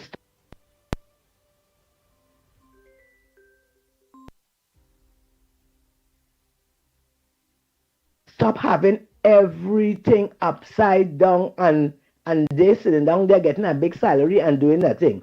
If you can't do the job, leave, get out, or you go home and let somebody who could do it, do it. We had enough of the square pegs in wrong hole, you understand? If you are a head of any organization and you cannot see that the people under you do what they are supposed to do and what they are being paid to do, then you you're in the wrong job. You're the wrong man or the wrong woman for the job. So all you get out. We're going to fix this place. And everybody who holding positions of authority going to have to do the work and make sure the people under them do what has to be done. Okay, Andy? So, well done, Minister. You stand up and say what you have to say, and who vex, they vex. Everybody is want to tell people what to do and how to do it. You do it your way and let them know it's nonsense ain't taking place this time. This government serious. And everybody must work to make sure that this country is functioning the way it's supposed to be functioning to the benefit of all citizens. Blessings.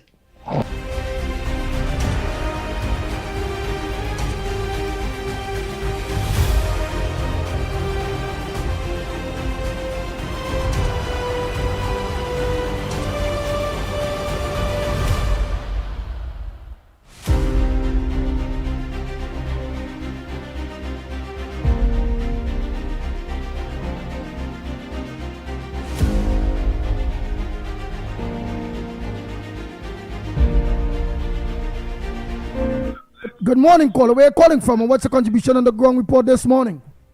Good morning, Andy. Calling from the Barrackport here. Andy, I want to ask people a little question. If it is that your roof leaking and wetting your bed, you going to move your bed or you going to fix your roof? And this is the way how PNM governed this country for the last 10 years, and people have to understand that there was no improvement.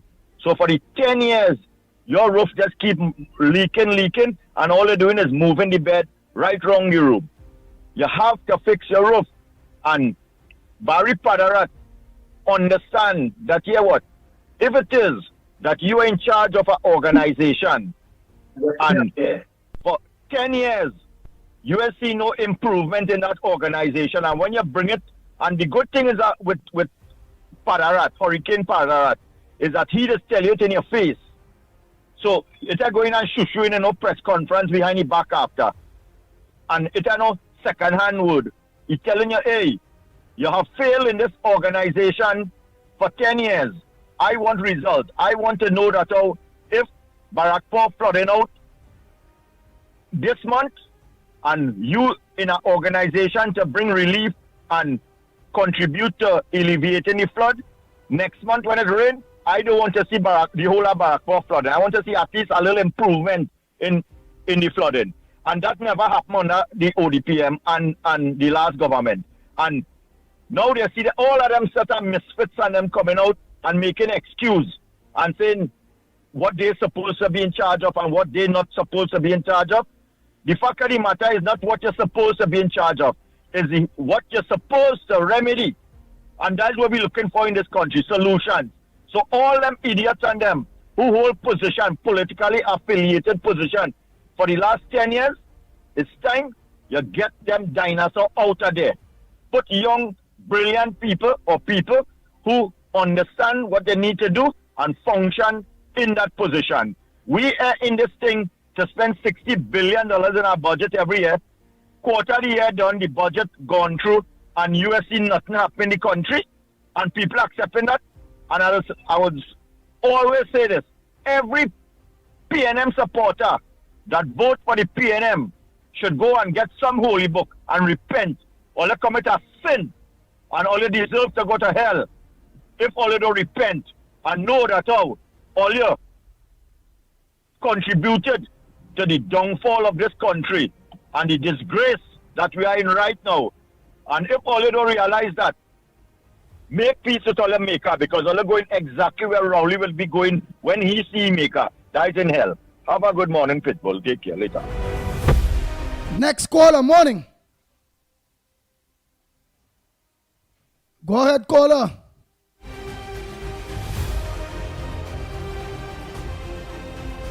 I wanted to finish Miss Santa Cruz. Yeah, to finish this voice note. Yeah, to finish that voice note. Go ahead, caller. Morning. Go ahead, caller. Pleasant good morning to you. Morning. Yeah, Morning. welcome to the Ground Report. What's your contribution on the Ground Report this morning? Morning. I'm calling from St. Joseph again. Now, I was finishing a thing yesterday about the highway, the Point Fortin highway to Mondesi. By Mondesi, Delay Road, and I told you that a family in the 70s has been owed money since 2015 by NIDCO, and up to now they can't get their money. That is one. The second point I want to make, there's a lot of wastage in the country. For example, you have a children's authority. You have a children's authority for what? You have a built-in children's authority, which is the parents. I have two of them, and I told them already, I said, don't let me hear all you're giving teachers trouble. And two of them are well qualified now. They could manage on their own. How many parents take charge of the children and ensure that the children show discipline in every way? Have a children authority. Every time some abuse take place, they come in and making some kind of foolish, vacuous statement on the television, as if to try to justify their big salaries. You have a children authority, which is the parents. You don't have to pay somebody to form a children authority. Then you have NIDCO, for example. They are next one. They're supposed to see about land acquisition matters. And they're not doing their job properly, you know. They're not coordinating with the other arms of the acquisition laws of Trinidad and Tobago. In other words, the left hand don't know what the right hand doing. There was a study by a fellow called Ezric Huggins, a highly qualified valuator surveyor. They did that in, I think it's 2014 to 2016. It is a UE-based study where they said lack of synergistic coordination has only one detrimental result, and that is the suffering of the landowner. The landowner is the one suffer. They collect their salaries. Look, I call the ombudsman at time, and the ombudsman did respond, yes. And one day on a Friday around 3 o'clock, one of the officers there tell me, the investigators, call him an investigator. He say, you have to tell him exactly what went on and so, because I tell him I'm not getting justice in a certain matter. And you know what he tell me? He say, look, I have between now and 4 o'clock, I have 164 cases to settle. How you could settle 164 cases between 3:15 and 4:15 when you're leaving the job? And every time you call them, they're on a training course. They are next waste of taxpayers' money, if you ask me. Yeah, the government could really save money, boy. They just have to cut down all these wasting. And these sort of people, some of them, they're on 2 and 3 state board. Doing what? You can't even do your work on one board, but you're on 2 and 3 state board?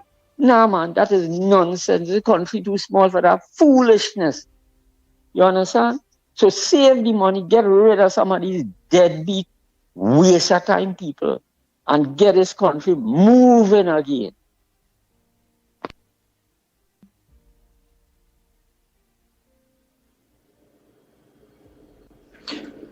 Good morning, Ground Report. Good morning, Mr. Andy.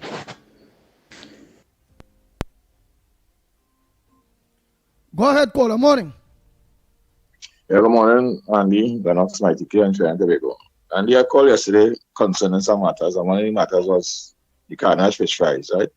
And one minute, you bring it across. I can be stand corrected that, was a witch hunt, and the persons who occupied the booths, how we could get rid of them. That was never I don't know if my statement it was brought across in that way, but it's not all about that.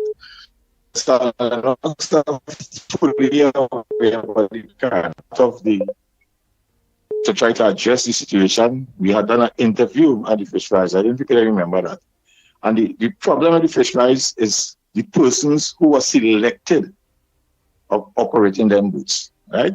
It's alleged persons from CDA, person who was in the ministry, counselor, mother, daughter, sister, right? and the right process for this carnage and surrounding to go through to occupy these booths was not followed, right? Mr. Lennox, we reached so fast sending to freedom of information, right? And Mr. Lennox are aware about the whole matter, right? And now it bring it across, like it was a witch. It's a witch hunt. And all we wanted was to find out is the names, right, of the persons who are occupying these booths, right? And I think we will continue the matter because new administration expressed and the media was involved, and I passed on the information to Mr. Lennox. When I went to the media, they said, Mr. Lennox speaks here political affiliation. And they reached so far that an investigation, they start to go to the PS, and they call us and tell us, no, take the matter to the Freedom of Information, and Mr. Lennox was a part of this. Mr. Lennox who do the Freedom of Information.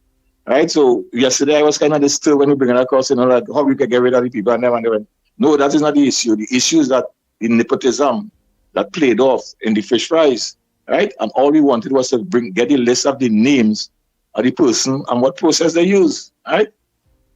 So I just want to address that matter, right? I don't know if he's in. I think I listened to the program this morning, and I don't think he coming out. So that are the issues, right? The nepotism under the PNM, right? Or the carnage fish fries. And the persons who were selected to operate these booths. And it wasn't fair for the people in carnage and surrounding. Locked on and listening.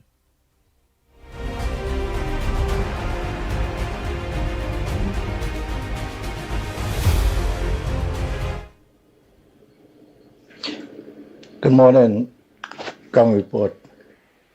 Good morning, Mr. Andy. I'm calling concerning a little issue I have. We're working by contractors since last year, October.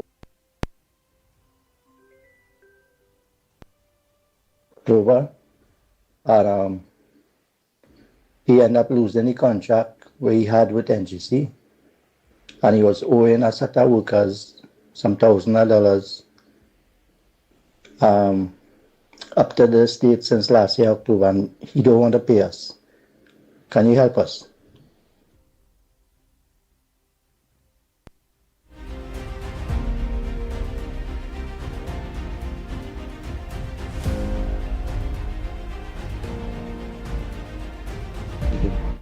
Andy, 10 years now, I'm begging for the rest of my house, boy. 10 years now. And we ain't at a fall. And my house can about 4 places now, boy. And you mean working away, boy. And I'm 64 years old, boy. And I'll be 65 years in October. And we go to the fall and I beg me just on why Andy, boy. And I beg him for a gratitude, boy, Andy. Right? According to Mr. Barack, I had to move my bed. Every time we fall, I had to move my bed. And it's true.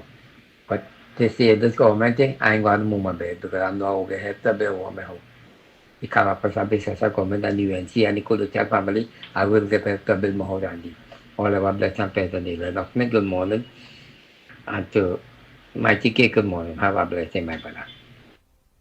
Andy, good morning. Kumoto here. Andy, what a problem.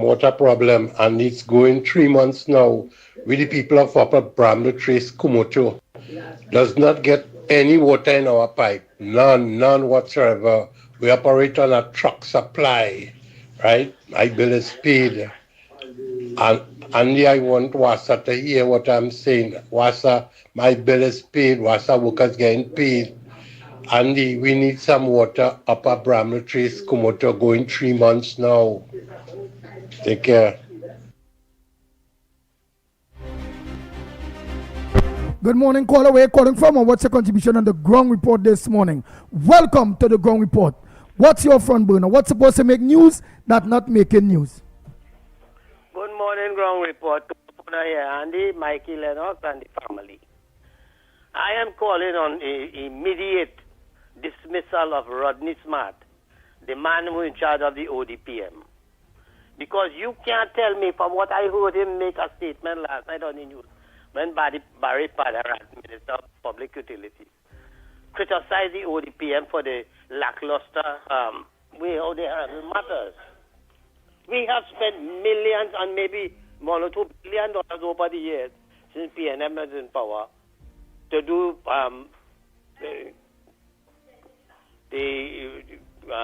poverty, the flooding eradication and what have you and things, and Rohan Sinanan. And I want to call on this government to have a special investigation into Rohan Sinanan with all the millions or maybe billions of dollars that was spent under the Ministry of Works, apart from the road work itself, but the money that they've been lying and telling people they have been cleaning water courses and what have you and whatnot, resulting in flooding that is causing the people, the citizens, the pressure that they have to go through, that all their household appliances that run into millions of dollars, together with that, with the state resources that run into millions of dollars. We want to get an accountability to where all those money was spent, and no water courses was cleaned, as you could see. Because here it is, this government who now come into power have not read a budget. They have not budgeted money to do this or to do that, but you don't hear people getting an improvement in their water supply. You also hear seeing that where they're going about and cleaning the water courses, and where Rohan Sinanan keep lying to the population that they've been cleaning water courses and what have you. But yet still the flooding continues. If all they was doing that, Rohan Sinanan, what they do with the money? All they thief the money? You is a kingpin, you know. I'm telling you that you is a kingpin. And you've been lying to this population because up to this day, we don't know. That's the highway they build up going up there to Valencia or whatever it is. You bought land because you know that the government is going to build a highway. And you being the minister of work, you get big money for that. The same way with the Kedona thing there for the overpass. You get big money. Up to now, we don't even know. The country doesn't even know how much money was paid to you for the acquisition of that property. Andy, I want to tell people something. This government in for a real rough time, a hard time in the parliament. Because here why? You have an opposition who have no credibility, and they cannot come and debate nothing in the parliament to say of their successes or their achievement. So they come in there to just obstruct. And then again, you have the president who will be appointing the independent senators. Oh, they always appoint independent PNM senators. Let me fool myself about it. So therefore, them coming there with one intention is to, according to Christine Kangalo, the president, to preach the gospel of the PNM. And with the gospel of the PNM is, corruption, non-performance and all kind of thing, and to obstruct this government. I want to draw reference to Faris Al-Rawi. Faris Al-Rawi, you keep lamenting and hitting the government. They make a false promise by telling the public citizens, those who paid property tax. Andy, are you hearing me? Hello? Hello? Hello?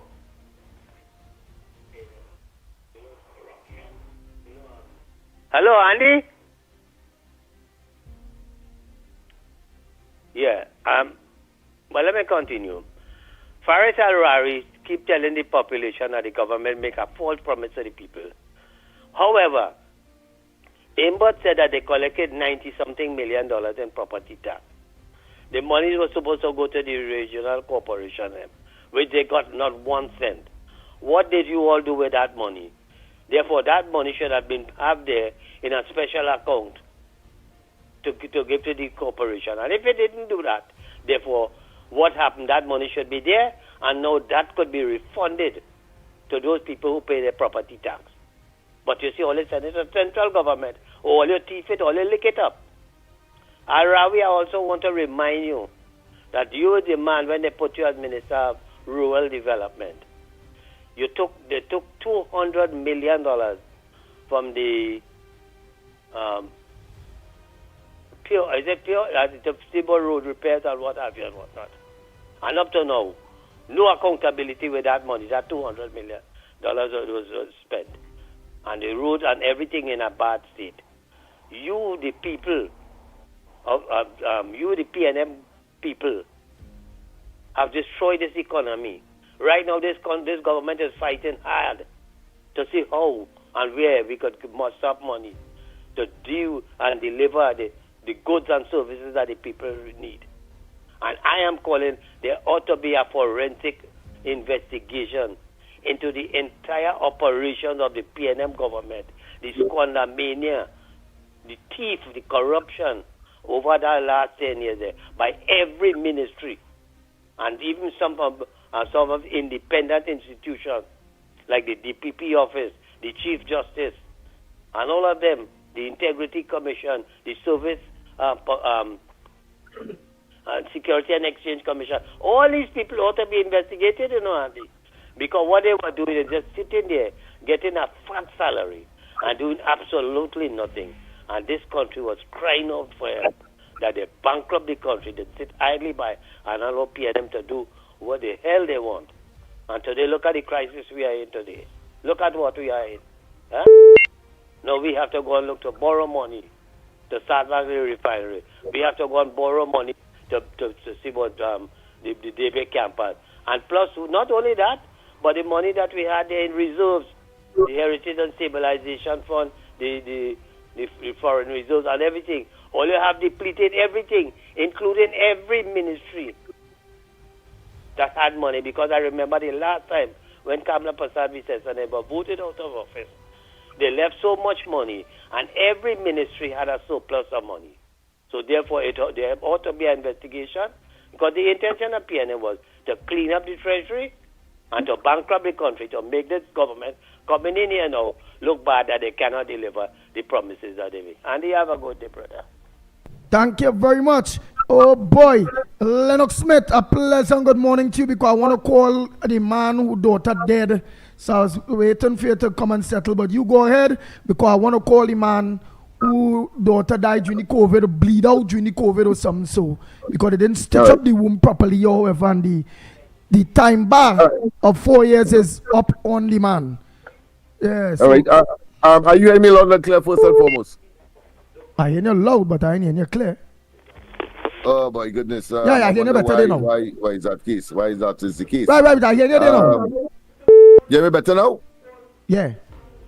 Okay. Please go on to all and sundry, East, West, North, Central, or Friends, Tobago, and wherever you are streaming on the World Wide Web. My apology. You might have caught me, of course, talking on the phone, but I couldn't resist that call, because it was, in fact, the Honorable Prime Minister Kamala Prasad Visesa asking me certain questions. No, I will not be in the lineup of the Senator, so don't be. If that is your expectation, that will not be. This conversation was supposed to have been held, from my understanding, a long time before now, but I only saw it on my WhatsApp communication to me, so I returned a call this morning, and clearly it would have been too late. But of course, I have been given the assurance that where from time to time where a temporary opportunity presents itself, well, certainly I will be of course considered. Let me put it that way. But of course, over the weekend, I'm supposed to, of course, submit something much more elaborate. I did something there. I would prefer to act in an advisory capacity to several ministries. I think because of my experience, expertise, and training, I'm able, of course, to address issues dealing with grassroots and troubled youths and troubled communities. The so-called, of course, as the police will like to call it, those communities that have been designated as crime hotspots. I would love to be working in those areas, as I have started already, as you would have gleaned after the elections. We did, of course, create right here on George Street Employment Resources Center, where, of course, a number of things have been happening, and surprisingly, we had a cutoff, of course, persons coming for things like temporary food cards and, of course, employment opportunities. But we continue with taking that information, because we know that the government will not be able to accommodate everybody employment-wise. So we are looking to marry the private sector with, of course, those persons who are adequately qualified. I thought I should say that at the same time to let the population know, and those persons who would have expectations that, of course, the thing is in operation. We are working, and of course, there is a direct, of course, communication with the Honorable Prime Minister Kamala Prasad Bisesa. As I said, and that is what caused me to be tardy this morning. So she had asked for specific terms as to what exactly I would see myself playing in, of course, in advancing the policies, programs of this administration. So I thought I should share that, not to blow my own trumpet, but to let you know that it is she is a prime minister of her word, and that when she speaks, no man should back. In other words, of course, she says what she means, and she means what she says. That being as it may, of course, there are a number of other issues that I wanted to share with you by way of course, information today. Of course, coming in the headlines of today's newspapers, and the one that has attracted my attention immediately is that, of course, of the withdrawal of that appeal by WASA, of course, attempting to avoid providing information through the Freedom of Information Act to a particular employee or former employee or someone that they employed, of course, to do an investigation inside of WASA, involving, of course, the former minister of WASA.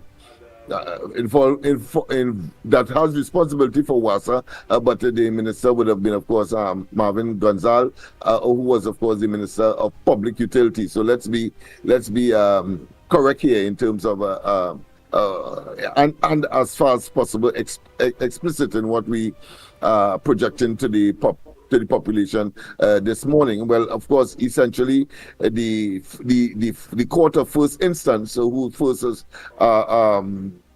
adjudicated over the matter, Miss Justice Kangaloo, she had said that, of course, there was nothing barring the WASA from, of course, providing the information via the application by that employee for information. Well, that matter was appealed by WASA, and as I said, the WASA has now withdrawn the appeal that would have been before the appeal court, so that the person clearly what stands now is that WASA will have to provide the information, and a very important feature of that is the involvement of the minister himself, because he claimed as a witness to the driving unauthorized, the driving of a vehicle unauthorized by WASA, and Gonzalez said that he saw the individual in that particular case, and now that the matter has been withdrawn from the appeal court, it means therefore what transpired, particularly in several meetings involving matters relating to that incident, will now be disclosed to the applicant. So thought that was very, very, very interesting. And of course, another matter that I thought was important, and I think we ventilated it too well. I don't think yesterday, but certainly the day before, in terms of course, Andy's favorite judge, who of course has said that one mustn't be too hasty to look at a court order and ask for the imprisonment of the person who is supposed to execute the order, because they might have breached that order. They didn't do what the court say. In other words, well, he was very strident that that should not be the first order. He argued that that was an unnecessary measure to take by persons who may be offended by the non-performance of that individual of what the court would have mandated or instructed to do. And he made the argument, as I said, that the state already have some burden with respect to the prison system, and that it makes no sense really imprisoning someone who may not be able to execute, particularly where there is a payment of money. And the only so it should be pursued is when, of course, the person obviously could pay, but choose not to pay. And in such circumstance, well, of course, imprisonment for disobeying a court order is rife. And I thought I said that because of my own experience with respect, of course, to and while of course it is not specific to what I just said, but I think it is it has relevance in the sense that you give a check to someone, you expect your money to come into the bank. It did not happen. The person on whom the check is made take action. The police comes in, embarrass, of course, the issuer of the check, and then of course it goes to the court. Because I had that as I said, I had that experience as well. But of course it was remedied by me paying ultimately the money, and therefore the matter died a natural death. But of course, I'm feeling it for the businessmen and they who would have legitimately felt that they would have gotten the money even though they issued a check, and at the time the money wasn't there. But let's say they issue a check to be cleared, let's say next at the end of the month, and when the person go to the bank, the check wasn't cleared for some reason, for one reason or another, but mainly because the businessman did not get the money into the bank on time or something popped up. But that doesn't mean that he didn't intend to pay. And the system is such that it would appear that the person is on skullduggery. They get, of course, a charge for fraud, when in fact those circumstances could have been easily ventilated or avoided, or they may be paying the sum that is being owed to that individual, and then find themselves in some financial problem and miss one or two, and the person decides, of course, to take action, and the businessman finds himself in all kinds of problems, including, of course, reputational one, which, of course, in business these days is a tangible commodity in business. If you have a bad reputation, no matter how good your business is, or how essential these services, people are not going to gravitate, and therefore you lose customers and possibly your business. So I thought it was important, of course, to treat with that, and I want to thank, of course, the judge for, of course, why it's in a separate case altogether relating to court orders. Certainly, I can see that someone using that example in a case where, of course, a check may have bounced for one reason or another, reasonable reasons, but of course, action is being taken by the police, etc., to embarrass and, in effect, embarrassing that particular individual. So that is where that is. Let me just run through. Oh, yeah. For Friday is the opening of Parliament.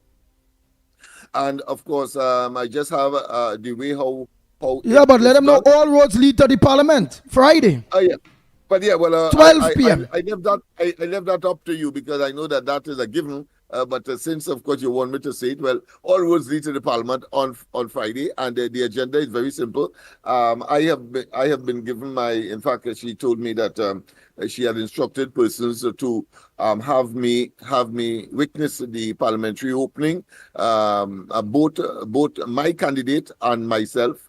Of course, I will take along my deputy political leader and hope that they will accommodate. So she showed me that this morning, but of course I got a call yesterday afternoon on that particular matter. So she just wanted to find out whether or not I received that invitation. So I just making the point that, of course, is people centered, and you get what she says, and she says what you get. So I cannot ask for anything better. I doubt Rowley would have been so, should I say, respectful, one, and two, the person didn't have to do that. They could be arrogant, they could be cocky, and so on. But here it is. We have what I consider to be the epitome or the quintessential humility of a person that holds the highest executive office in the country, and I will really appreciate that. And that alone will allow me to work for free. I think I said that already. I'm prepared to work for free under once the UNC and of course in this case the coalition of interest is in office, and I too mean what I say and say what I mean. Andy would have known when, of course, I rejected in 2010 a whole CPEP contract possibility for someone, simply because I stood on principle on that occasion. Whether I'm going to get rich or not is irrelevant to me. The thing is about serving the people, because there are people who, in spite of with the position that I may be in pecuniary, meaning that, of course,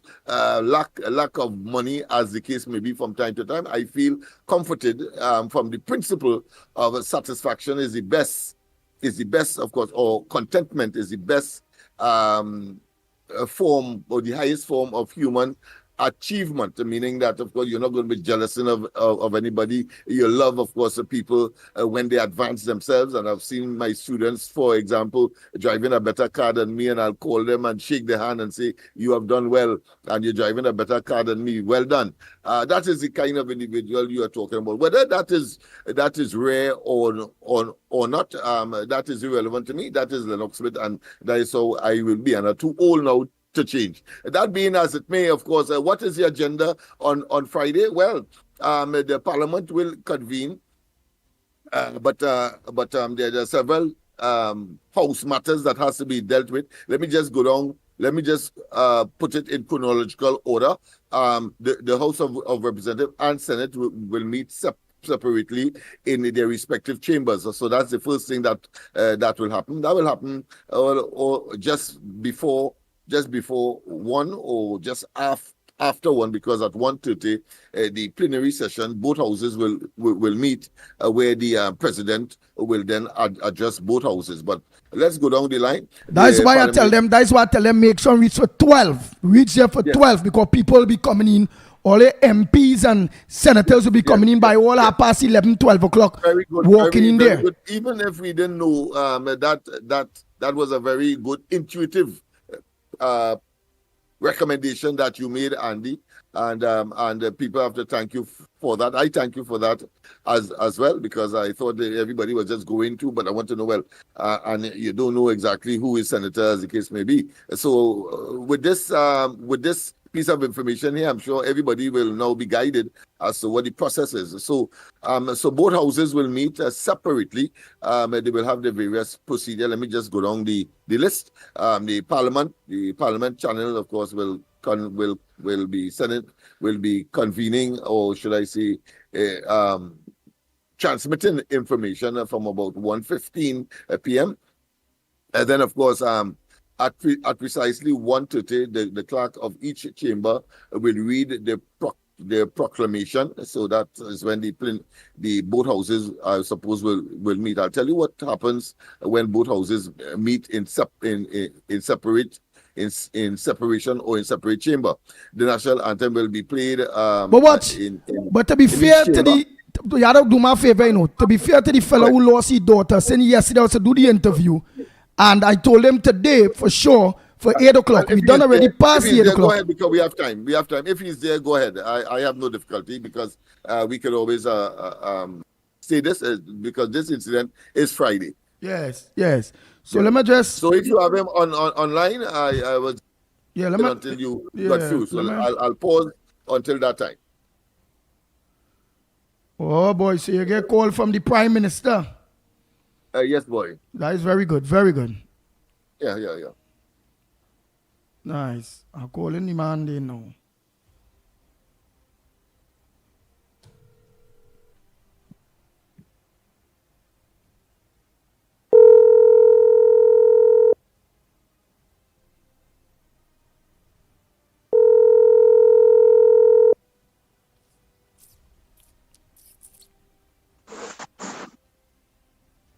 Yes, hello. Hello. Good morning. Hi, morning. Yeah, all right. I'll find it song in. Talk to me again, caller. Identify yourself. You're live on the ground report. I know you communicate with me based on your daughter who you want justice for. You're watching the time bar of the statute bar of 4 years going on past, and it almost 4 years now. Your daughter died, and you said that she bleed out at the children hospital. That's correct, during COVID, and it will have been from the procedure where they place a catheter line in her groin area to give her dialysis in the first instance.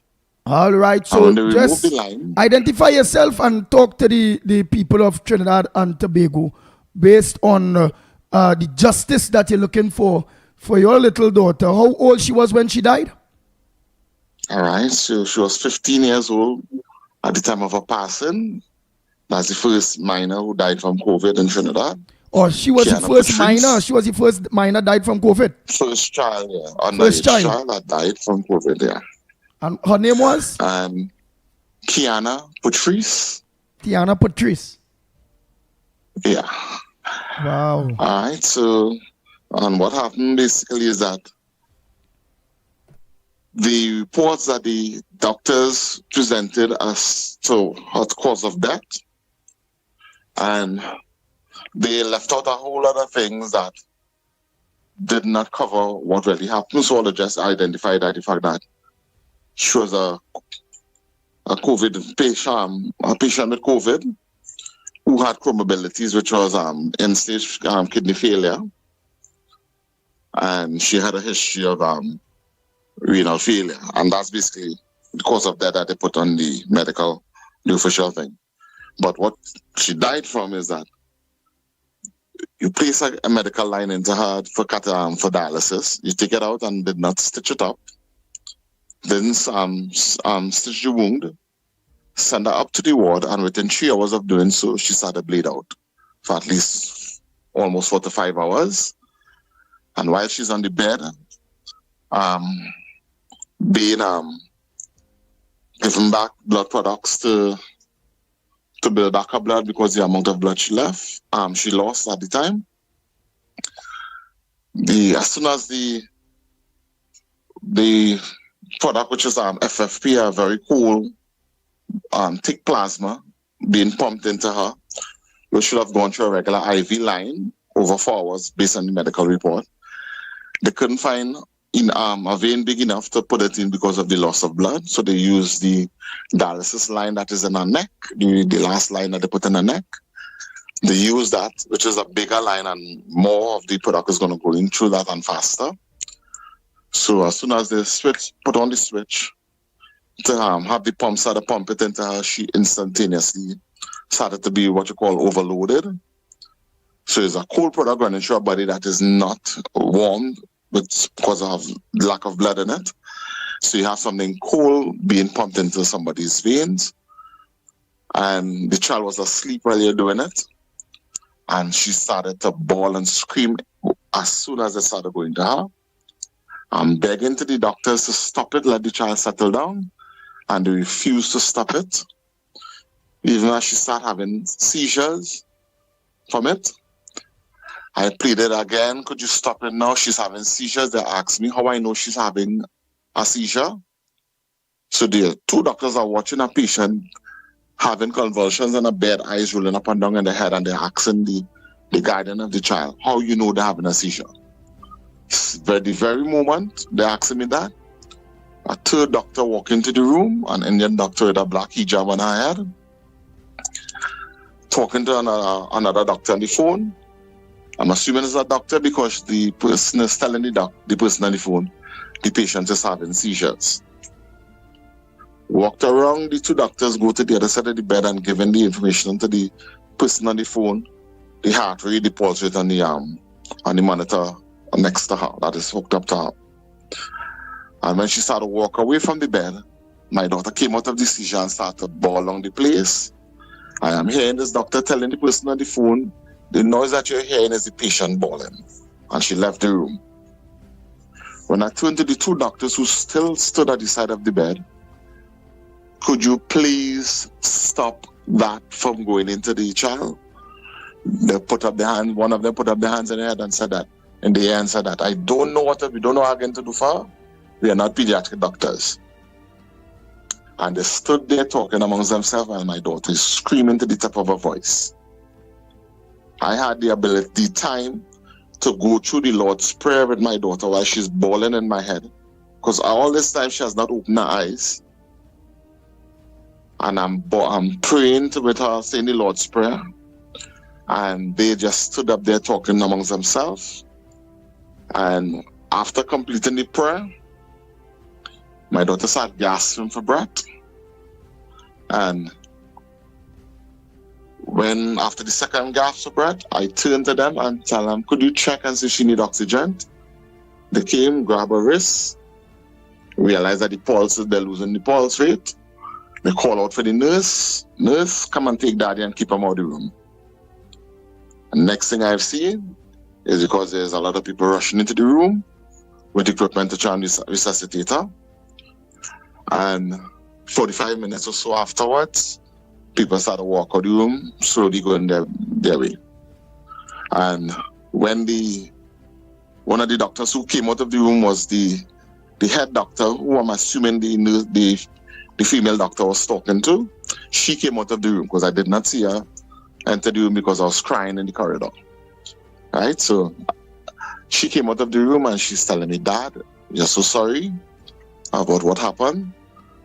I know when my pediatric doctors came back to the hospital, because they left from the morning shift and they came back. During the time when she was bleeding out, they came back into the hospital. And it's only when they came and they got the instructions from her, the senior doctor, which is Dr. Solomon, to take her down to the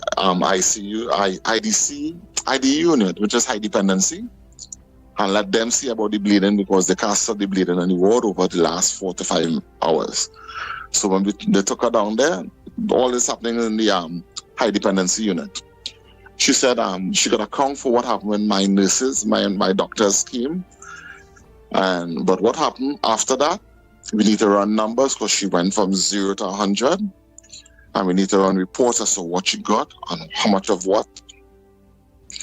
And that's basically it. So now reading the report after we had an independent doctor review the medical reports over a year. The doctor came back with a recommendation that she's seen at least 7 instances where she is seeing medical malpractice that we can challenge them on.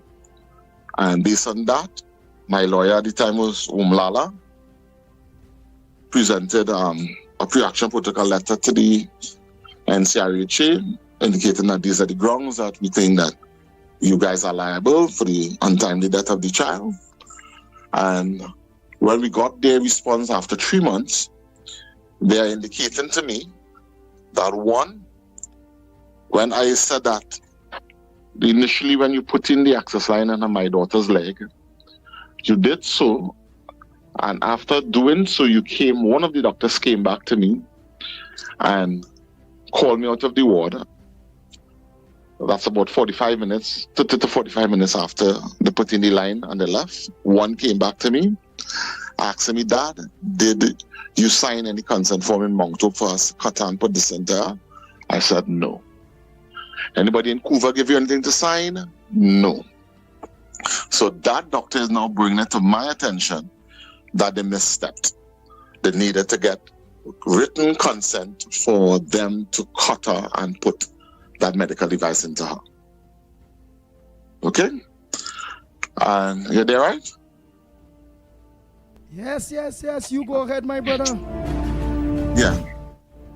So they are telling me, the doctor is telling me, because she's a minor, she's underage, they need that in writing, which is what the law requires in the first place. So I said, no problem. Bring the document and I will sign it. The gentleman left and never returned to my ward. The following week, a similar process happened where they told me the night before that my daughter,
green, it's a sign that the kidney is being rejected.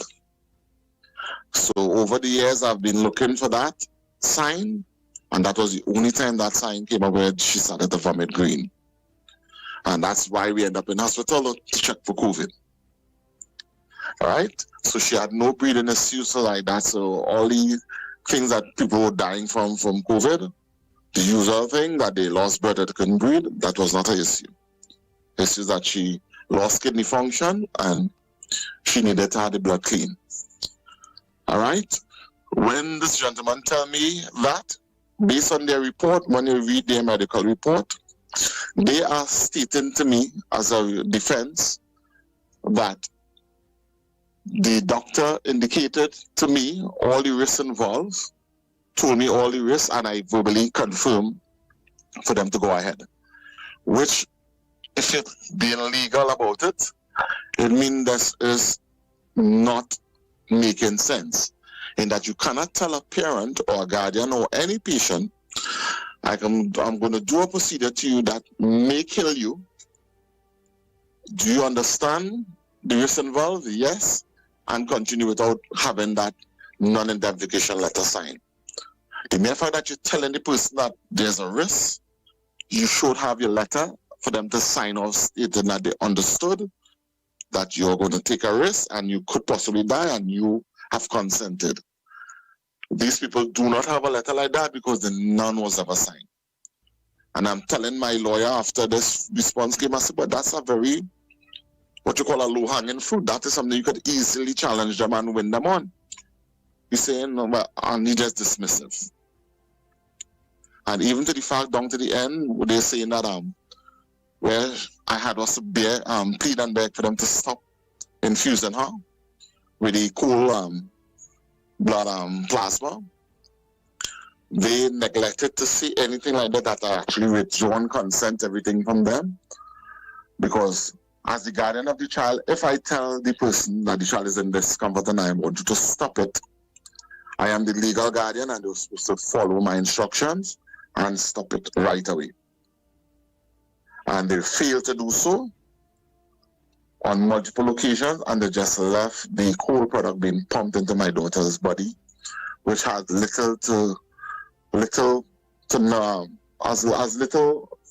blood in it, which means that the coal product will have been sending the child into this state. And of course, she's not conscious, she wasn't up when you're doing it, she's not aware of what was going on, so she was more panicked than anything else while she was screaming in agony, and you're listening, watching this child and refused to stop it, and then turned around and lied and said on the medical report now that having stopped the bleeding when she came to the ward, you got a care plan for her, which means that she's supposed to get this cool blood product over a 4-hour period, and every 2 hours she's supposed to be monitored for the signs of rejection or bad reaction to it or being overloaded, and stop it immediately if that happens, and give her Claritin and some chloroform long weed to arrest the situation and stop the shock that she's in. Right? However, in my presence, what transpired when I was next to her is that I am begging you to basically do what you say you're going to do in your medical plan. It's just to stop it right away, because she's bawling in agony. She's trying to pull the line out of her neck and I am holding her down. So technically, I basically was accomplice to allow you to allow my daughter to die. Because had I let go her hand, she will have pulled the line out of her neck, because they're seeing that she's trying to pull it out and I'm holding her hand, restricting her from doing so. So had I let go of her, she would have pulled out the line out of her neck and would have been bleeding out on the neck this time, and your product would have been spraying all over the ground.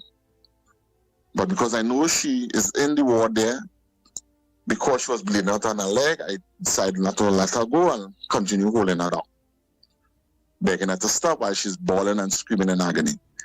And these two doctors have basically said that as soon as she started having seizures, they stopped it immediately, and they gave her the Claritin and the chloroform, and they ordered brain scan, CT scan for her, and they did their best. They never indicated that this happened over a prolonged period of time, and I am begging them to stop it, and they refused to stop it. They didn't indicate that, which basically would have shown that they are liable for the child's death had they done so. So I could understand they wanted to lie.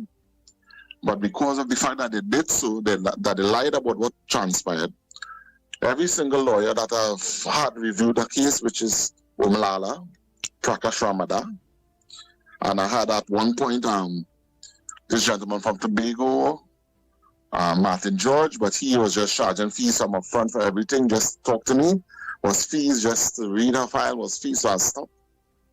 And all these lawyers are stating that I don't have a case simply because the doctors misrepresented what actually happened. And again, June of this year, the 24th of June, is the 4-year anniversary of her death. And if I don't bring this case to the court, I am not going to be able to bring back the matter to the court for any kind of redress into the future. And since the beginning of the year, I've been communicating with the former AGs, which is Mr. Amor, Regiment Amor, sent emails, made phone calls to the office, unsuccessfully reaching out to any one of them. The secretary said that he got the email, it's printed on his desk, he have not assigned it to a lawyer to have the matter investigated. He's now resigned and left. Camille Robinson came in. I repeated the process again. I went to the AG's office a couple of times and keep being told to hold on for someone to call. Someone call, and that has not happened. Of course, they are voted out of office. There's a brand new AG. Send back the information again. Still waiting for someone to call me to at least investigate the claim that I'm making and have the doctors who presented the reports to come in and at least have this thing properly vetted, because somebody is lying.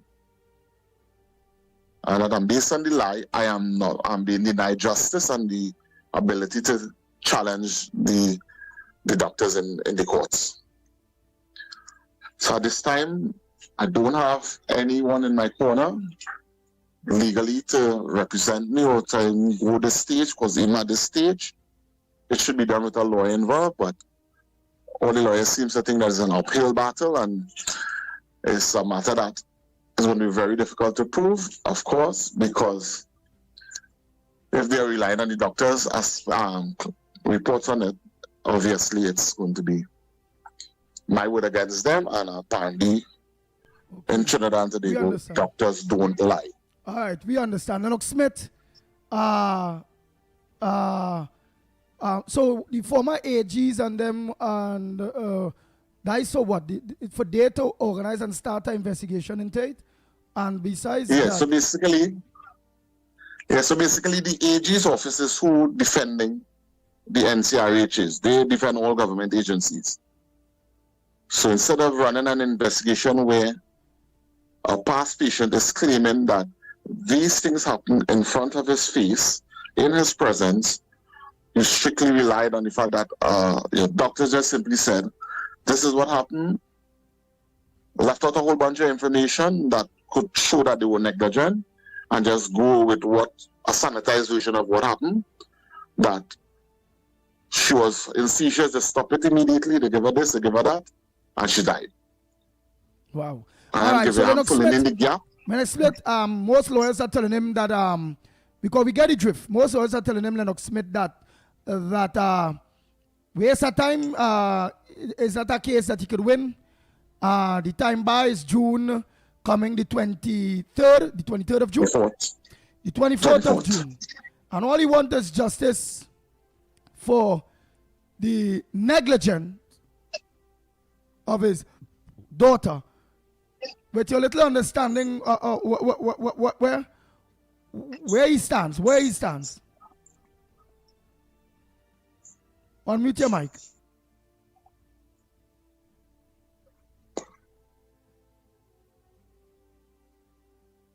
The lawyers have clearly, of course, indicated the legal position because of the statute bar limitation for civil matters. So That is an option that right. But remember, is very tenuous. It is an emaciated one, very thin, for him to be successful there, because I'm sure that the other side will take advantage of that.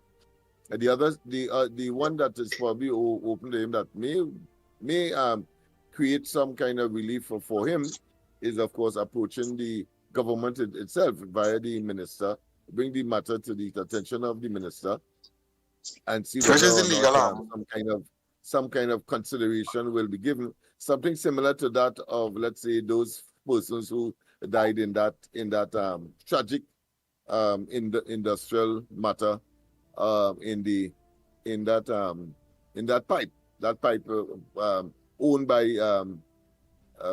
one of the oil entities of the government. I think that is where unfortunately he may find himself having to go. I don't think that the courts, that the other side will take lightly. They will let it pass. They will let the time pass because June is dry day. So they will draw that out and let the time pass. But what if he put it in before the time pass? But if he put it before the time pass, well, he has a case.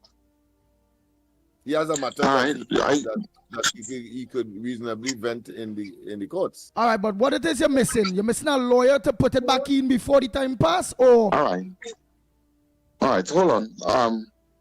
Let me fill in the next gap in this. I had a conversation early last year with the former ombudsman, who was a retired High Court judge. Yes. And I laid down the situation as is, what transpired, and he's indicating to me that based on what you're saying to me, you have a very strong case in the court. And you do not, because what Umlala and them saying is, unless a doctor come forward and confess that they lied about what happened, which is not going to happen, or I get a foreign doctor from another jurisdiction to come to Trinidad and say, well, this could be done, or it could have been done differently, or this could have been done. Yeah, you gotta get proof. That's how you can succeed. So what the High Court judge is saying, based on what is you're saying, you don't need a doctor to come forward and confess anything. All you need to do is get a lawyer who is skilled enough and know they were around the court to bring the matter to the court, because what you have is what you call a concrete memory, a concretized memory. You are probably living this over in your dreams over and over. You've probably been traumatized by it, playing it over in your head over and over. So what you're saying is based on fact. What you need is to bring and subpoena the doctors who, right? And that's what the High Court judge is indicating to me. I did speak to other judges, because where I'm located, give them the facts in the matter. They are saying, yes, you have a case. What I said is that if it is time bar or it is statutory bar, then of course it isn't by yet. What I said will be valid. But if it is not yet, then June, June 28th. I said that he has a case, because of course all of those things, because the balance of probability, the believability of the no matter whether they are doctors or not, as compared to what he witnessed and so I'm sure the courts will give him that appropriate consideration of the evidence that he would supply, because the person has in fact died. The doctors will have to say what would have been the causes, and why the doctors may be experts, and he may have an obligation to provide expert witness that he may not be able to afford or provide. I'm sure that the courts will consider what he would have said, what he would have witnessed into consideration, and give it the appropriate weight, the evidence that is, in order to come to a conclusion. And I'm almost certain that it must be, because the judges are human beings, would say that something went wrong, and that of course some kind of compensation must be provided. Whilst it will not bring back the loved one, certainly it's something that has to be considered. Some kind of compensation must be. So what you need is a lawyer. Technically, you need a lawyer. So basically, so far as a lawyer, the person that needs a lawyer. You have not yet pursued that course. a lawyer? Because again, remember I said I've been pursuing lawyers, but they all seem to think, based on the response to the pre-action protocol letter of the first lawyer, that I don't have a case. So Prakash Hamada gave me that undertaking late last year, that based on what he's reading, I do have a case, or I do have a strong case, as he put it. Olada said the same thing. I do have a strong case. You're not saying you can't win the case, but it's going to be an uphill battle. So most lawyers are reluctant to pursue it, and those who are doing so want to put in the cash elbow payment grease, so up to front. speak, to do the work. Yeah. Oh, I see. So Because so they basically it's a challenge. They're doing it for. Yeah. I Right. see. Oh, it was pro bono. So most of them are just hold on. It was pro bono that was doing it for you. Yeah, so when from the first heard it, he realized that I have a case. Yeah, that's big. I have That's a a big case. He difference. said, I'll do it. I'll do it for you, and we'll deal with that later. And then when they get the response from the pre-action protocol letter, he decided, that's it. I quit and walk. Yeah, because the other side will have Right, to and those- obviously defend themselves. The evidence not being tested, at least the evidence of the caller in the court, because he would be the main witness, person to main witness for the litigants. Yeah, for those who are taking the matter to court. Wow. I don't know. Maybe you could call me after the program and we'll see if we can. If anybody can help the gentleman with a lawyer to at least get in the paperwork before the statute, but as long as it ends before it ends, it will proceed. So if anybody can help him with a lawyer, because pre-action protocol letter was already sent and a response was given, so that part of it could be eliminated, and they could act on what is there, whosoever it is. So maybe he could call me after the program. We'll see how we could treat with that, and get the matter in before, of course, the time bar criteria. Let me put it that way. all right. Thank you so much, caller, and to all of you that are out there listening, good Samaritans. If anybody you have a family member that is a lawyer, God-fearing people, this gentleman just want justice for his kid. Justice for his 15-year-old daughter that they put a line in to give her dialysis, and pull out the line and did not stitch her back up. And inject some coal of chicken. So let's give him some help. Give him some help. I mean, that is negligence totally. Clearly, from the face of it alone, it is inhumane. It's almost like a butcher. That cannot be allowed to just be swept on the carpet, man. Yeah, Andy and Lennox, just imagine a doctor as an adult is giving you something that they have to, medicine that they're going to inject into you. And while they're injecting it into you, you are being discomforted, you are screaming in agony, and they're continuing, not going to stop, and just continue pouring that chemical into you, and you are bawling out in agony. Who does that? Or at least sedate, who does that? Sedate the patient. Sedate the patient. I mean, there are ways of doing that. Physical restraint may become necessary if the doctor is convinced that the medicine will do the ultimate job, which make the difference. Cure whatever it is.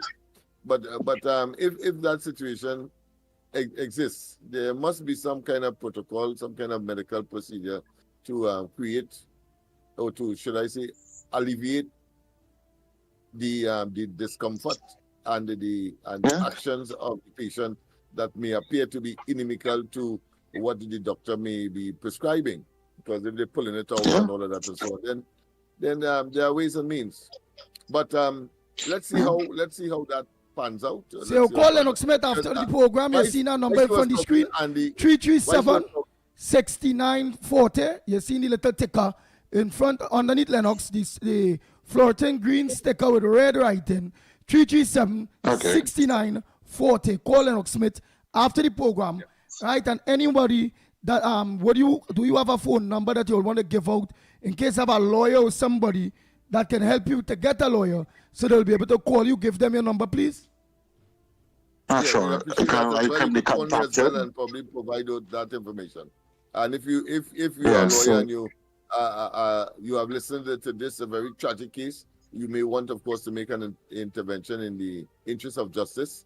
Well, certainly, of course, I will be only too glad to convey same to this very unfortunate victim of that horrendous situation, as Yeah, what's your described phone by him. number? You know, there are always two sides to a story. So let me I say, can as be described by reached. you. I can be All right, reached then, at thanks very much, sir. 338 3110. Oh yeah. Give them your number as well. Yeah. 338 3110. Right, Andy, you got that? 338-3110. That's 3110. That's correct. You see, why she was talking there, Andy, lawyers have a fanciful way, many fanciful way to tell you, well, look, they're not taking your case for one reason or another. But I had a situation. I'm assisting the gentleman right now. He has not paid his fee that was asked of him by the lawyer. So I went to the lawyer with him. And then he said, well, listen, I told the judge, I will be telling the judge that this man is not interested in his matter. So then I get to realize that he's not interested in the matter because he can't pay the lawyer. So the way how we will put it to the judge is that he's not interested because. So what I had to do, of course, but he sent it to me by way of email because he is unable to even print, and he doesn't want to use his ink to print the document for him to read some of the witness statements against his client.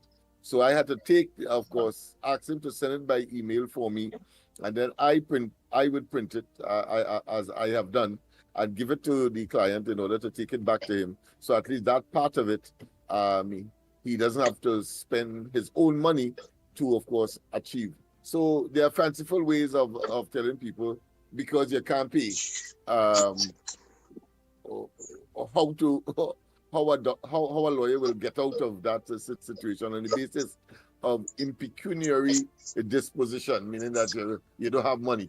But that is how it is, and we have to face it that these men. All right. And women, So caller, thank you very much. Years studying.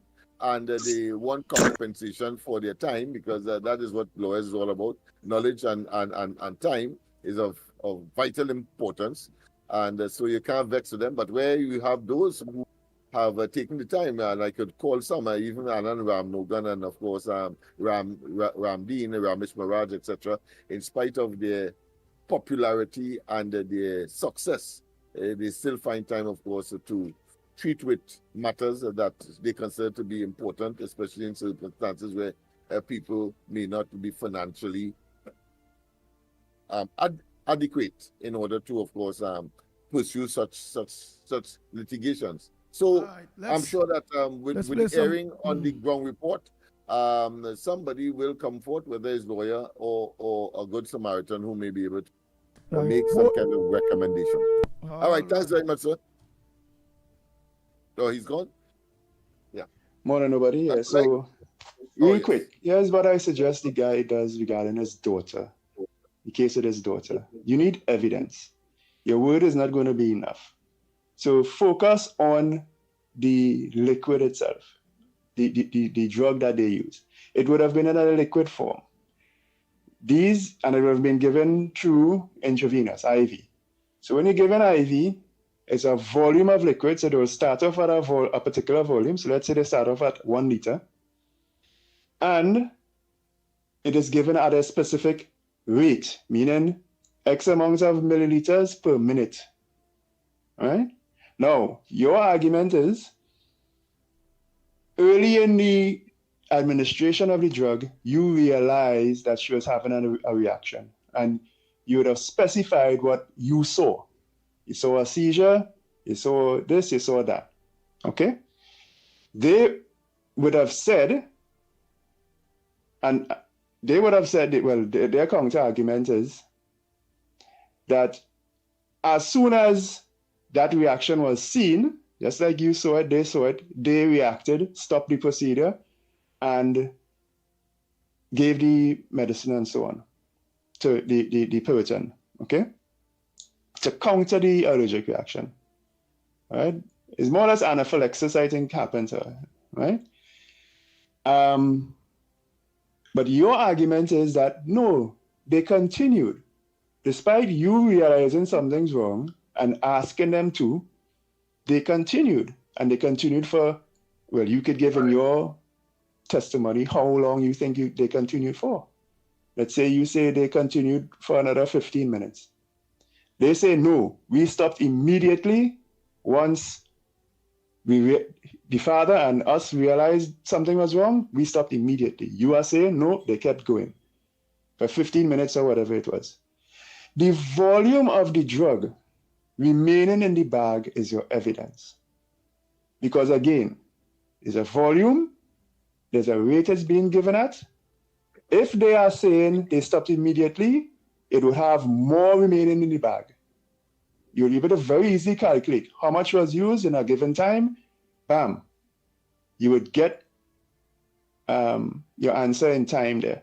If you are in volume remaining in the bag, you are saying it continued longer, it will have less volume. And it will be very easy to calculate that. How much of the drug remained. And they are supposed to record that. If they don't have a record of that, so if they have a record of it, there's your evidence. If they don't have a record of it, that is also evidence. That is now a question of negligence. That is where either medical records are being doctored or not being recorded, which is another kettle of fish. Okay? That's a humble suggestion. Your word is not enough.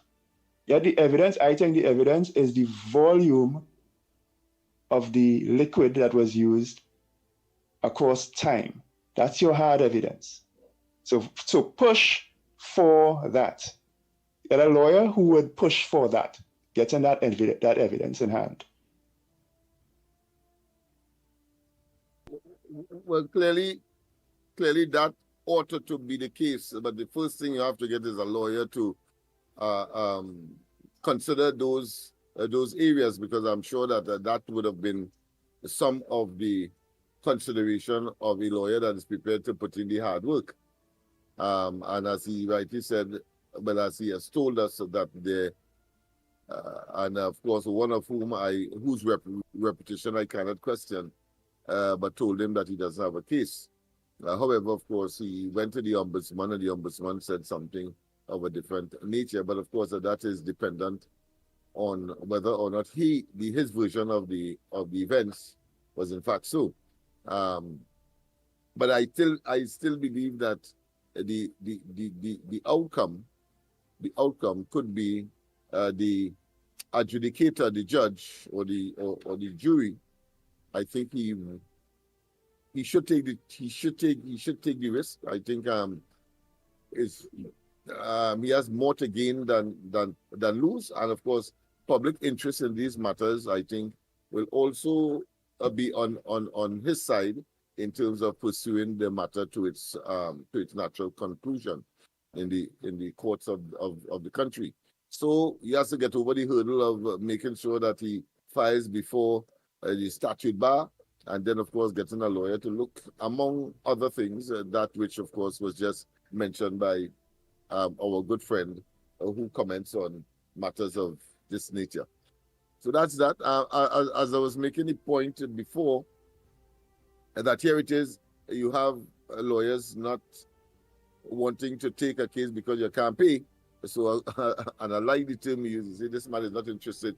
And he's telling, of course, a subliminal for us, but of course, a very, very pellucid to the judge, that the man ain't want to pay me. So therefore, of course, I cannot pursue his matter. And of course, in that case, justice will not be served. But of course, the lawyer has his right to be paid for the services that he provides. Otherwise, it makes no sense that he being a lawyer, because he has to put food on the table like everybody else. So that's the situation there with that. Go ahead, could I next get caller. back to the Oh, I see Mikey is here, but can I get back to the Mikey there? what will happen on Friday, or Mikey will want to make an intervention? Yeah, I don't know. Mikey. A Hey, pleasant good morning. good morning, my brothers. Loud and clear? Loud and clear. Yes, loud and clear, my friend. Yes. Yes. I love that shit, boy, Lennox. Boy, the Black Magnum PI, boy.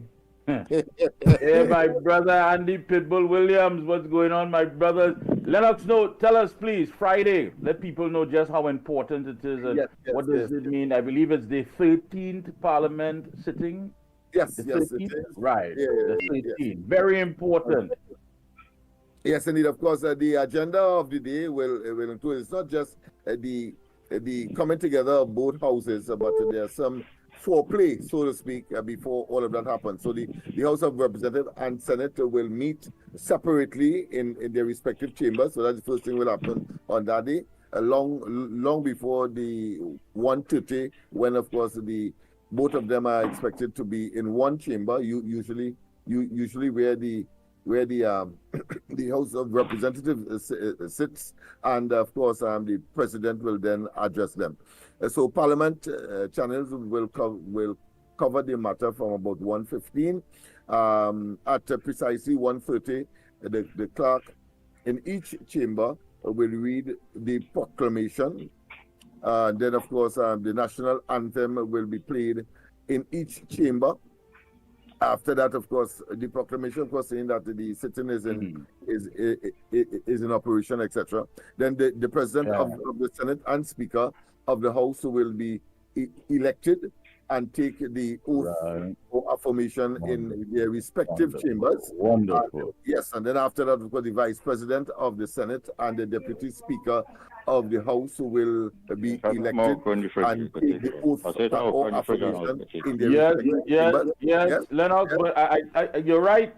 You're giving us it ball by ball, step by step. But I think what is mostly important is that the people who are going to be there tomorrow in their numbers, this is what we stood up for. This is what we've been asking for from day one, of course, that we restore good governance to Trinidad and Tobago.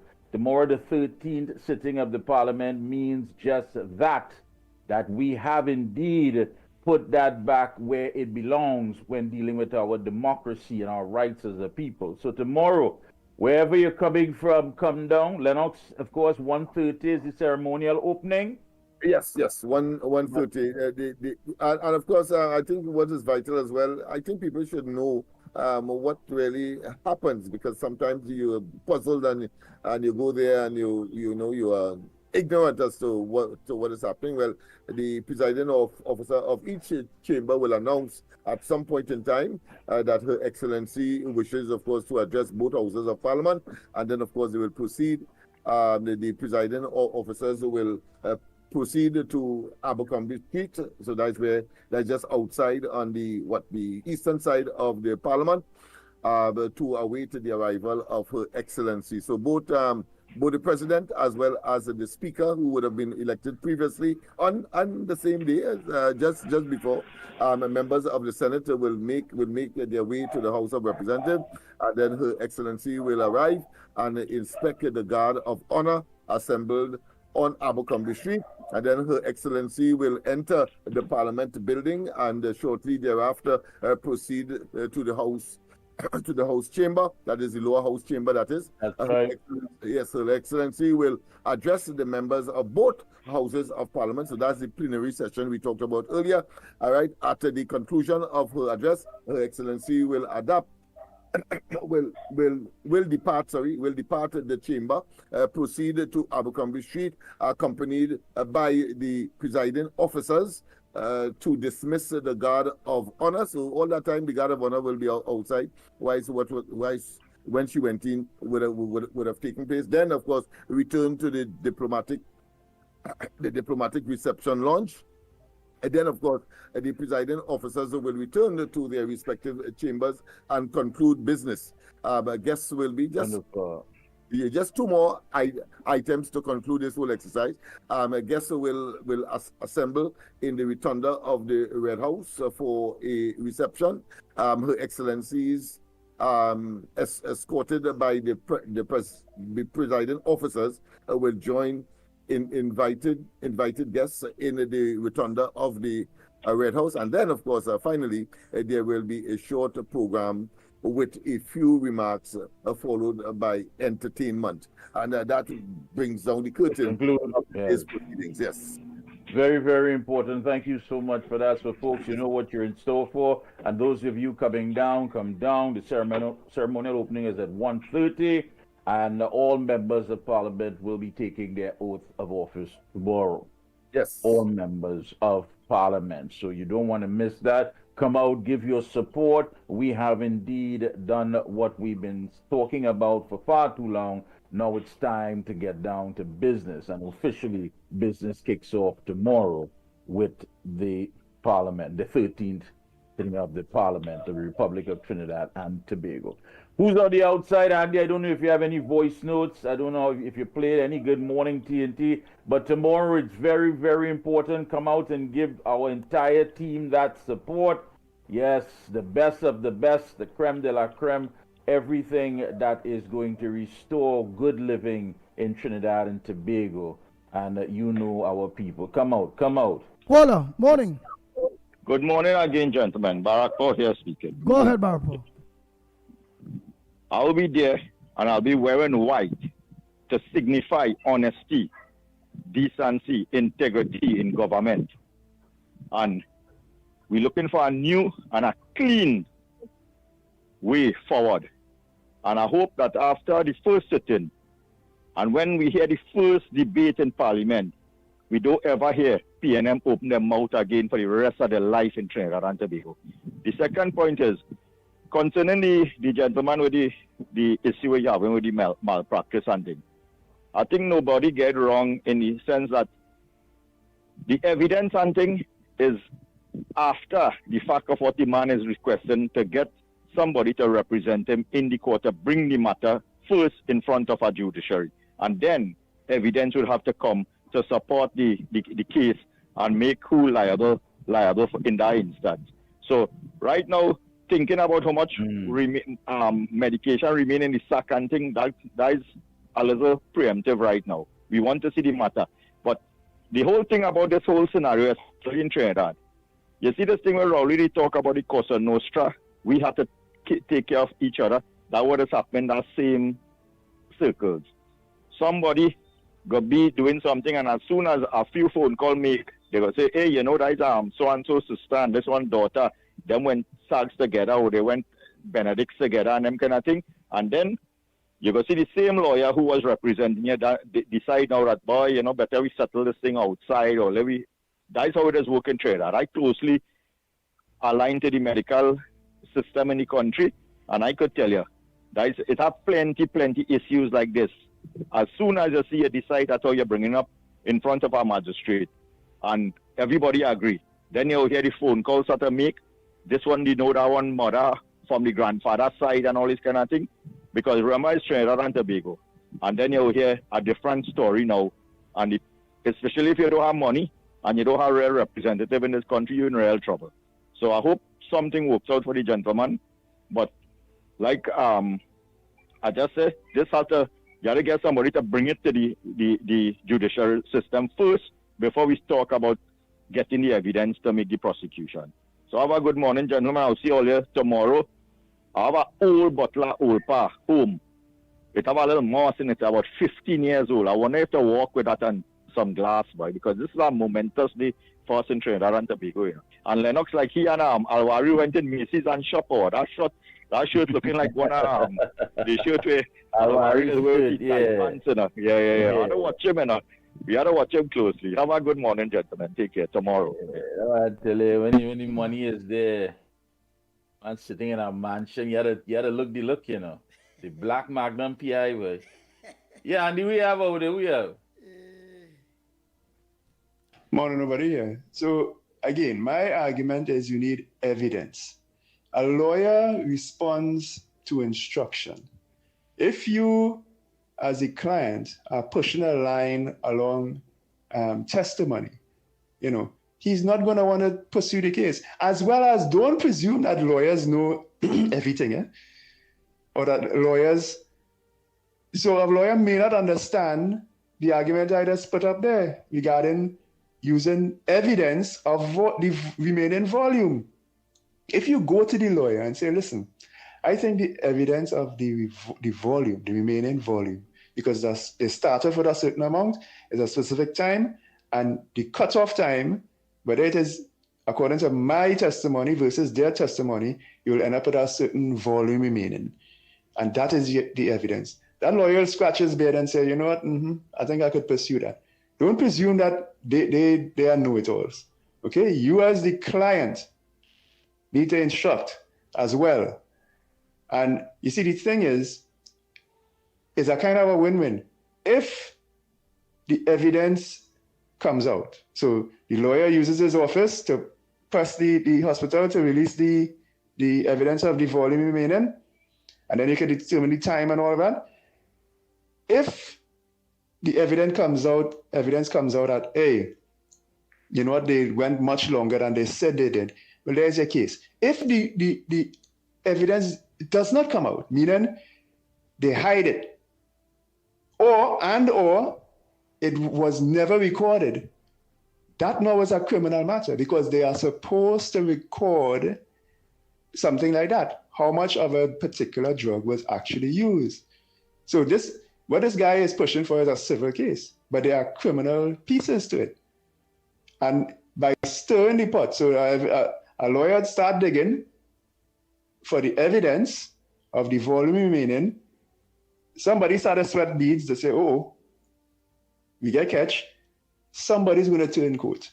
One of those doctors involved is going to realize, oh, the jig is up, it's best I cooperate because it looked like this one going down, right? But you need to stir the pot. And I believe the key thing here, the point of evidence that can work, is that volume of liquid remaining. That is supposed to be recorded somewhere. And if it isn't, is a problem. If it is a problem. And if it isn't, is a problem too for the hospital. And otherwise, it will be I think, the evidence for the father's case. Yeah, good morning to the government court crew and the Lennox and Mickie. I just have a problem here. I would like to ask Lennox to check for me, please.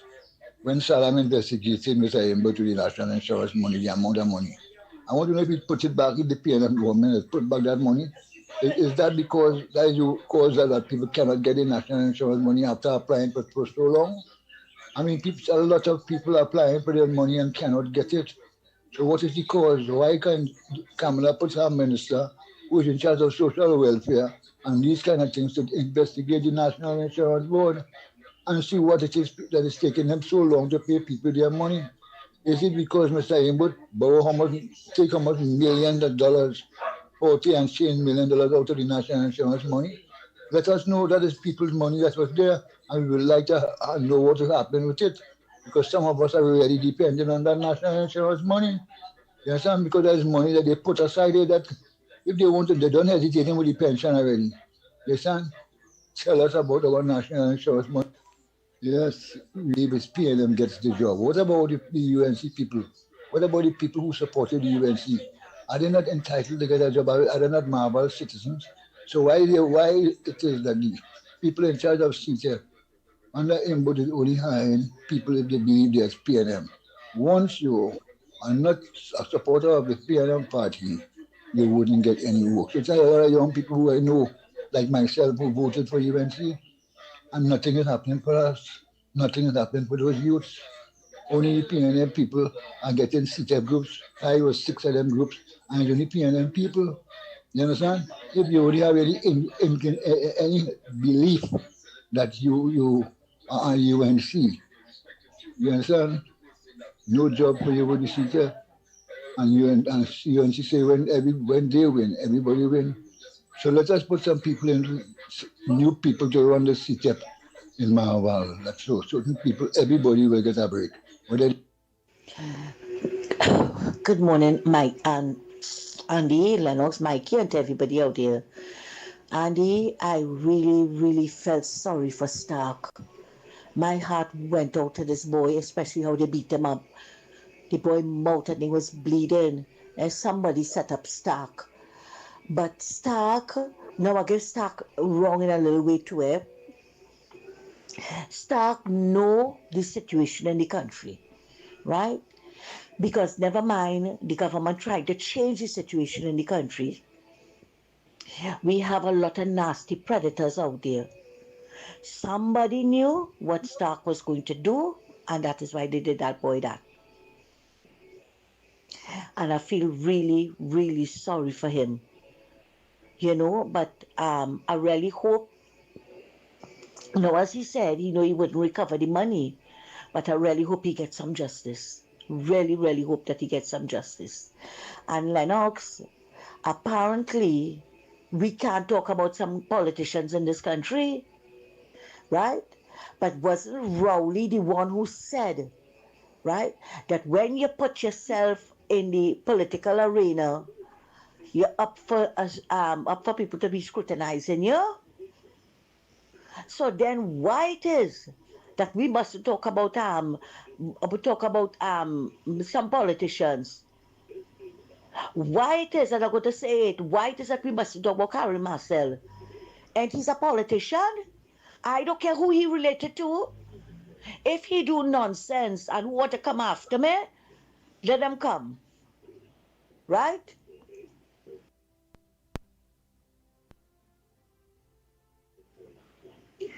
Because you and Wall Street get it good for saying for pulling him up on the nonsense that he was talking.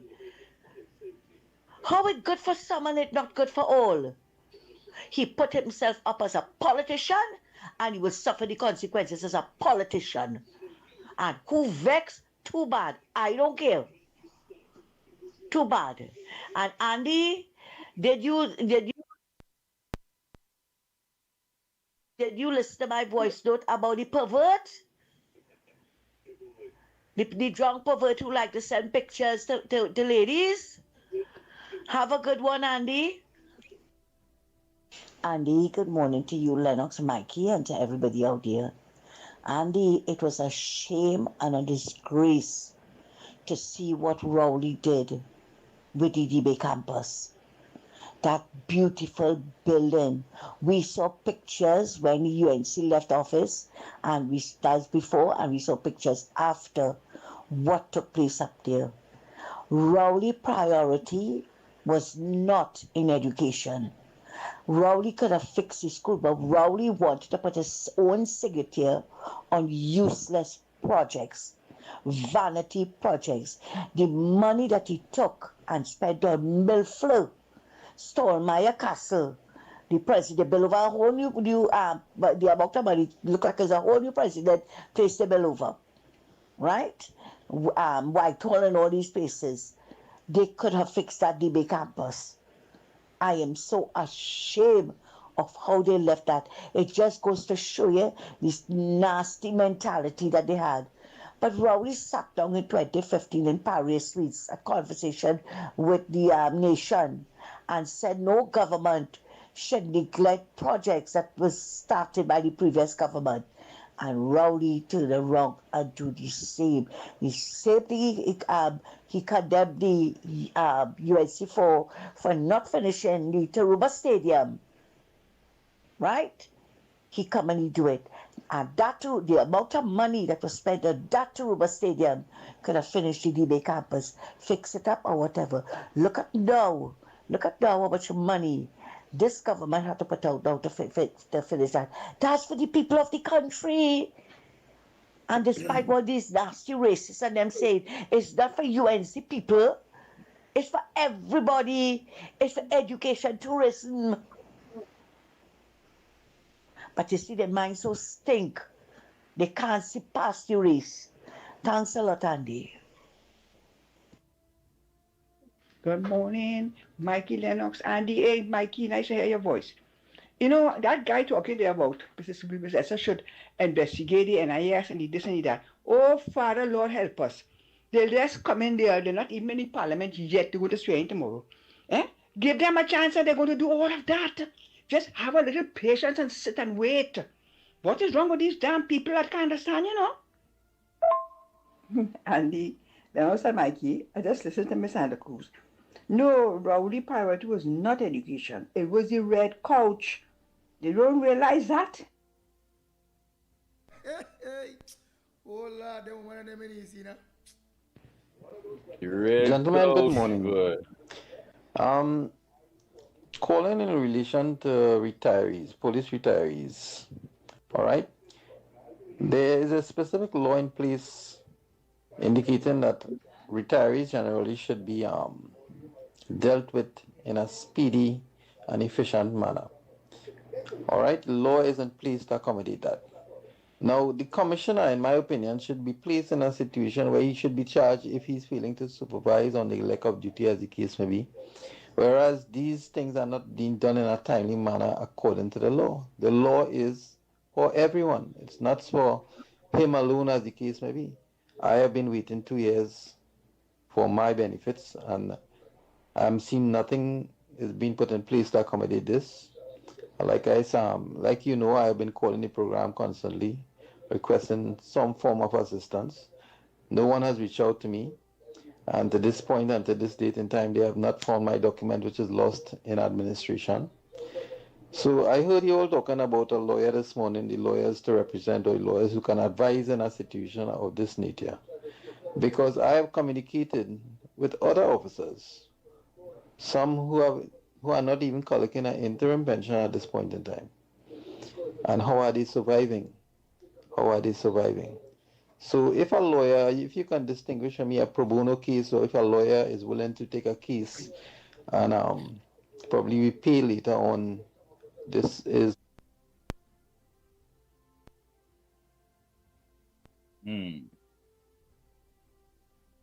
very helpful. All right, so you can probably enlighten us on that. All right, I need some enlightenment in that perspective, and we can know how we can move forward in situations such as this. Thank you and have a good day. All right. Andy, is 225-6644 working? Yeah, they could call our number. All right, somebody said they've been trying for an hour and a half. I don't know if that's true. All right, let me try. Morning, caller. Caller, good morning. Yeah, Mr. Good morning to you, Andy. And Mr. Good morning to you, Mickie and Lennox Smith. I want to start out saying this. I see the Minister, Dr. Mudilal, is touring the campus school. I know there is under his district, there is his area. And I also saw the Minister of Education is touring. So, I want to tell the government, I'm very concerned after listening to the interview, because the government got a mandate to fix the problem. Come and tell us the problem and fix the problem. No complaint. And when I hear that they're going to have an investigation and a probe, I am saying we mustn't have no probe in that school. We know the school in a mess. We know in the last 9 years, PNM abandoned the school. Fix the school. Take that same millions of dollars. I want no probe in this country, you know. Because for over the years, we've been seeing probe and not. So I am saying here now that the same probe that they want to launch in the DB for school, take that same money and fix the school. Fix the problem, because we know there will have a problem. We know that we was going in a treasury with no money, and we say we have the solution. So if we say we have the solution, I am saying yes. Explain the public and fix the problem. No complaining. No complaining, because all the OPM, you have to get rid of all of them. Bring in a who could do the job. Don't have a CEO who was appointed by the next former government. Sit down there still. Remove him. Don't excuse to remove him. You have to remove him, because by a CEO sitting down there who are next regime point, it would must have hiccups along the line. So the probe, I only see 6 million for probe and 2,000 page and 3,000 page. I want to tell this country, when this country win, everybody win it. You see that fanfare? It's fanfare over. Because I want to make it clear.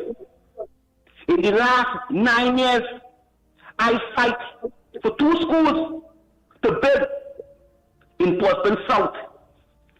And to Scotland, out of all the seats, again, Portsmouth South lifts up the hand. When I call Pakash, when I call the candidate, I tell them, how is the campaigning day? We cannot win. We could win this seat, but we have to listen to things they didn't want to listen. But they get 3,000 votes. Keith Scotland gets 5,000. Keith Scotland nearly lost his seat. He gets 35%, 34%. Right? So, the candidate COP gets 3,000 votes in Portland South. Lavente East, Enge, UNC that. Lavente West, Enge, UNC that. Dugumatin West, Enge, UNC that. Dugumatin North, Enge, UNC that. But Portland again, like 1986, when they stand up and they reject the PNM in 1986, they were going to again, but it's how they campaign, they didn't win the seat. I've been campaigning for, and PNM abandoned that school. PNM turned the back on the people of Portland South. And I'm pleading to the government because I see the government pouring school behind the Kaini Bridge. I don't have a problem with that. But I have a school named Piccadilly Government Primary School, also the St. Philip Government Primary School. Abandoned for 9 years. And I want to make it clear, the people of Portland South vote for the UNC. And we think something, because big tackle, small tackle is the same and I thought, you know. I ain't asking for no favor, I don't want to hand out, you know. All right. Like, I don't want to provide, I don't want to hand out big tackle, small tackle is the same and I thought, you know. Because I wasn't hearing him clearly. You're not coming across clear, Kingsley. No, I too. You're not coming across clear. Yeah, let me get next thing there. Well, let him call back now because I heard he had like several different points. Mr. Andy Williams, and I couldn't really get clarity on the points. Go ahead. Mr. Lennox Smith. Good morning. Yeah, good morning. This is AKA Dexter Tobas. Turn up on our side. I'm reminding all those right and thinking persons that all roads lead to the Parliament, Police tomorrow. The Most High willing, to welcome in the right-thinking UNC and Coalition of Interest government of Trinidad and Tobago. All right? Okay.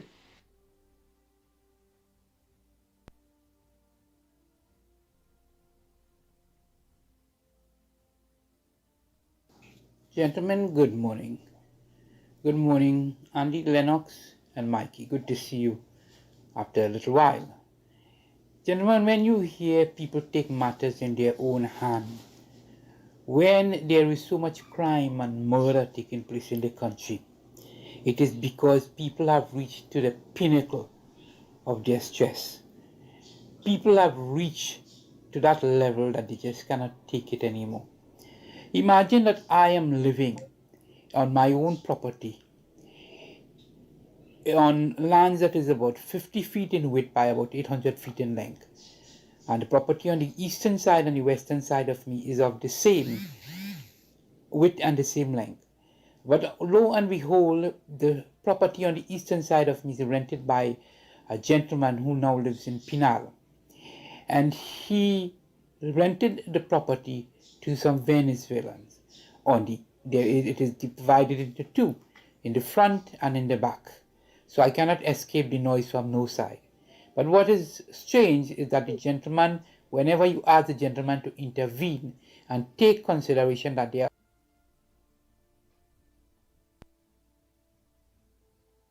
are other people and they need their rest, the gentleman refuses to do that. Imagine that you want to sleep all 10 o'clock, 10:30. these people by your bed head, right on the side, the eastern side of your room, which is just 20 feet away to 25 feet away, making noise. 3 Venezuelans can make noise for about 30 people, 30 Trinidadian.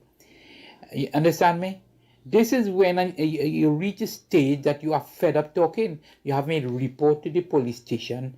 You have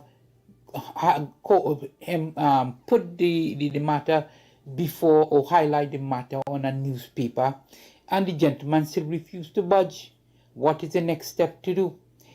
You understand me? When you don't have money to go to lawyers, it is not $200 $300 to get these matters off. And I have issued 2 pre-action protocol letters to the gentleman. Nothing is doing. What is my next step? Then on the western side of me, this gentleman is flushing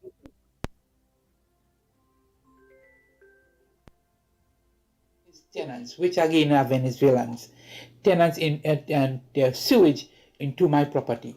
I've raised the matter on several occasions with the health authorities, and today nothing. Oh boy. Go ahead, caller. You're cutting the voice notes. I was taking voice notes, but go ahead, caller. Good morning, Mikey, Andy. And so Paul, all those lead, you have tongue all coming in, man. Tongue, welcome all you. All coming by me. We're back and the will see the power to stop or to let it flow. I'm talking about the traffic. And that has been for generation. So we welcome everybody at the parliament tomorrow. My UNC post man. Kingsley, I was hearing you clearly though. And I want to go to the head of the class. Go to the head of the class. Why our neighbors stated to me, people in the Beatum itself, yeah, and they should be proud. Rodney still get over 2,000 votes. Get over 2,000 votes. They should be proud. People stated, yes, they love Corinne. They know, I know it's your family, but I can't vote for the wicked PNM. And then there are people who had voted in Lavantel, they who wanted to vote PNM, but they had voted for Corinne.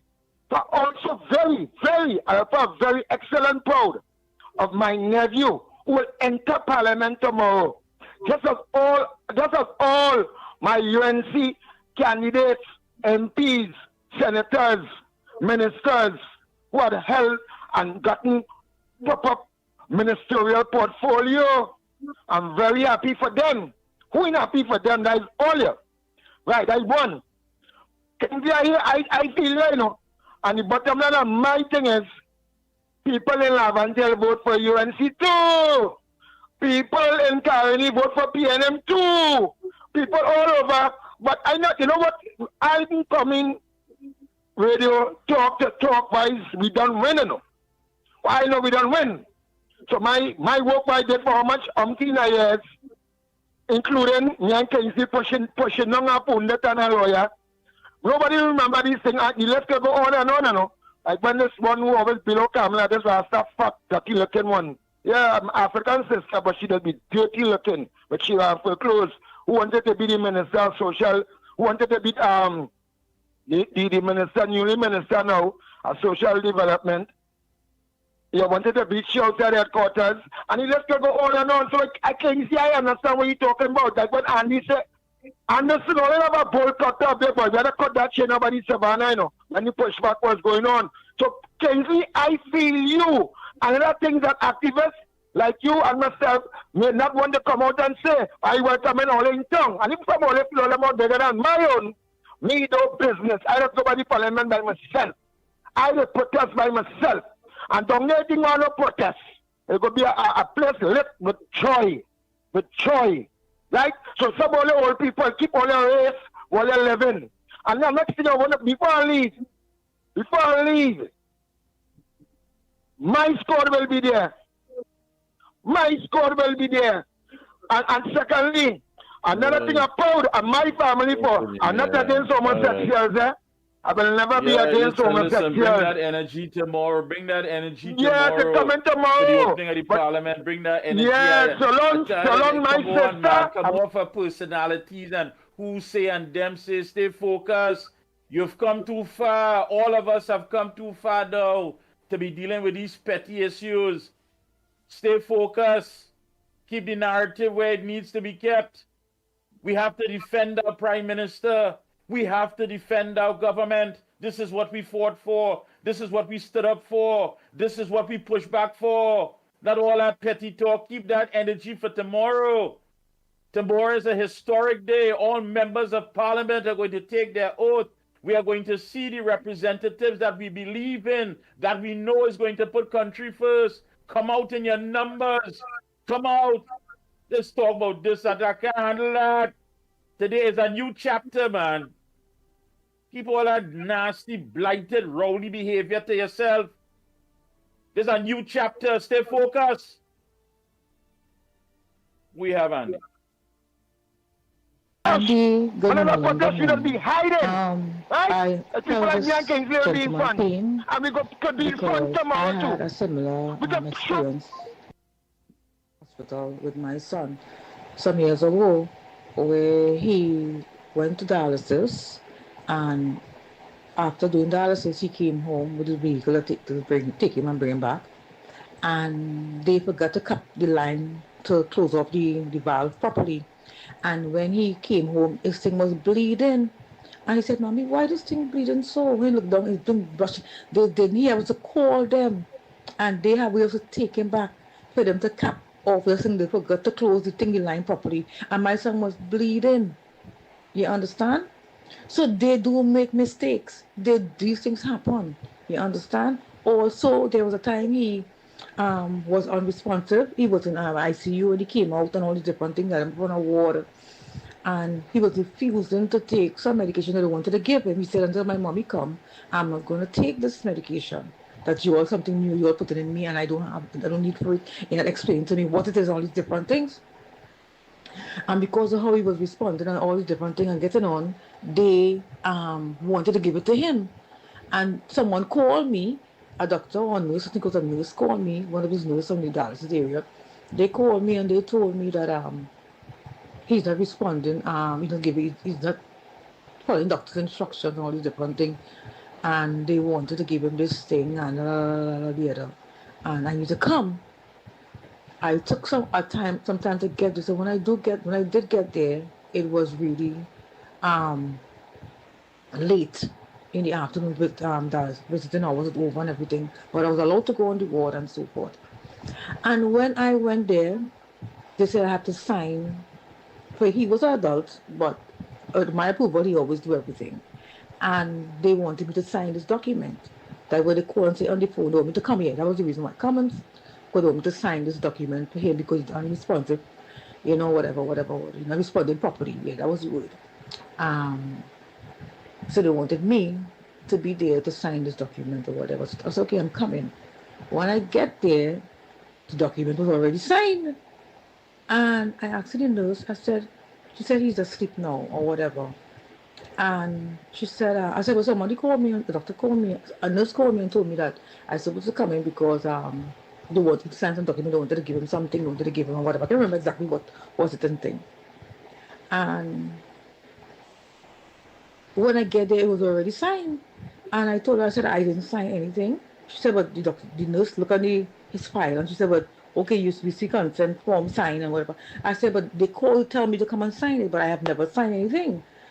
But thank God that didn't happen to him and he was okay. But these things happen. These things happen. Good morning, Andy. Good morning, Lennox. Call the contractor name. We will help you. Name them and shame them. They can't have people working and they want to pay. And the all roads to the parliament and the swearing of the new government and Honorable Kamabasado Sasa and the Queen will be down there. I see they put out tent and all kind of thing, but big celebration down there tomorrow by the Queen and the throne. Love and respect to the Ground Report family and the UNC family. Love. Yeah, man. Blessed heart of love. Blessed heart of love. Morning, caller. Caller, morning. Just listen to your phone. Morning. Hi, good morning. Good morning to Lennox, Andy, and Mickie K. I'm from Grandy. I just put in my little contribution this morning in the sense that the caller earlier on who talked about witnessing his 15-year-old daughter dying and his negligence of the doctors and all that.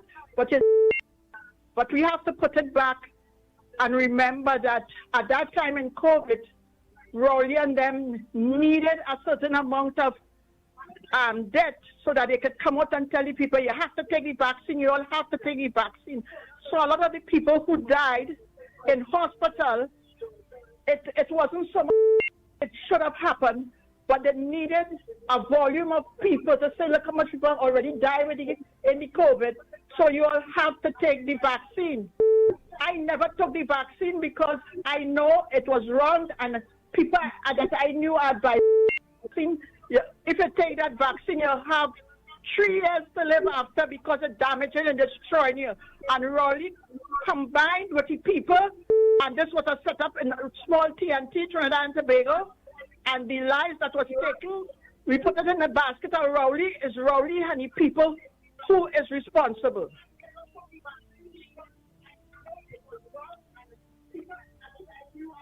And I bless it to you all, my contribution.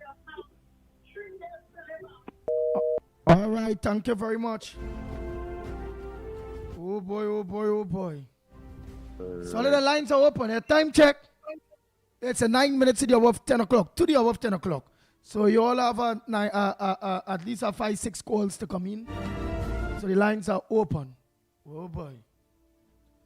What tells you first by the time? I have no more voice note here.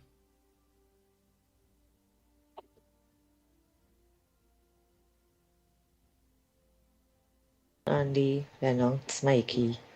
Yesterday I had called to ask to speak to Lennox after the program. You gave me a number, but I was not getting in through to that number. Andy, I will send you my number, and if Lennox could contact me on WhatsApp, I will be very grateful. Thank you. Go ahead, caller. Morning. What's your contribution on the ground report this morning? Good morning. This is Granny. I call in from Tacarigua. I call in to tell to come out, support the ground report, and go down to the parliament tomorrow. Go down. Granny, and all you. I'm so glad that I see all the boys work hard. And I don't forget TC and Harry, and get out this PNM government. God bless all the boys for that, you know, all the save at it's people life, all the save at country. Doctors alone save life. Polio save a country, all the save granny life. Because I go to hospital on the camera, it could be better. And God bless all your boys. I want all you to get out all the PNM, what they still, all them PNM, what still they say, when UNC win, everybody go win, PNM go win too. Because water, light, food, medicine, school, everybody go get. But get out all them wicked PNM from the thank you, children. God bless you. Thank you very much. Go ahead, next caller.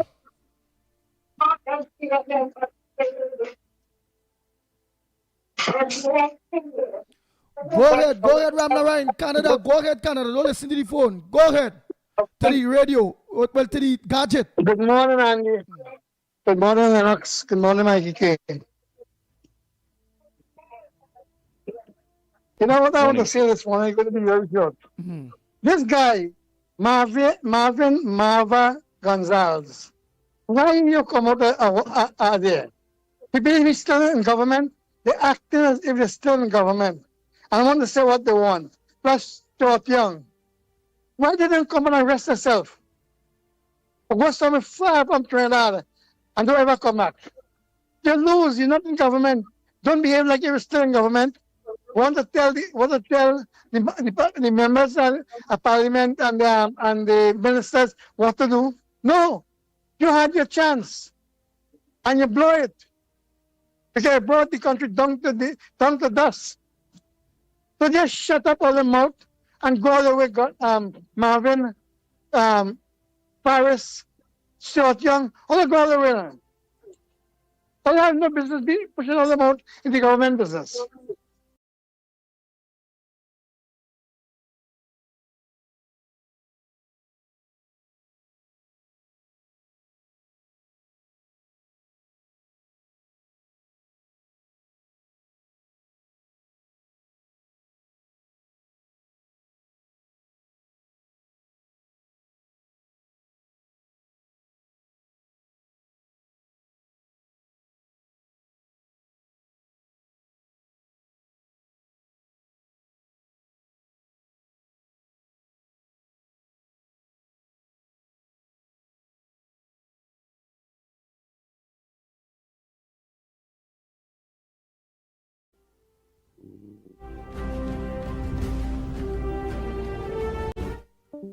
All right. The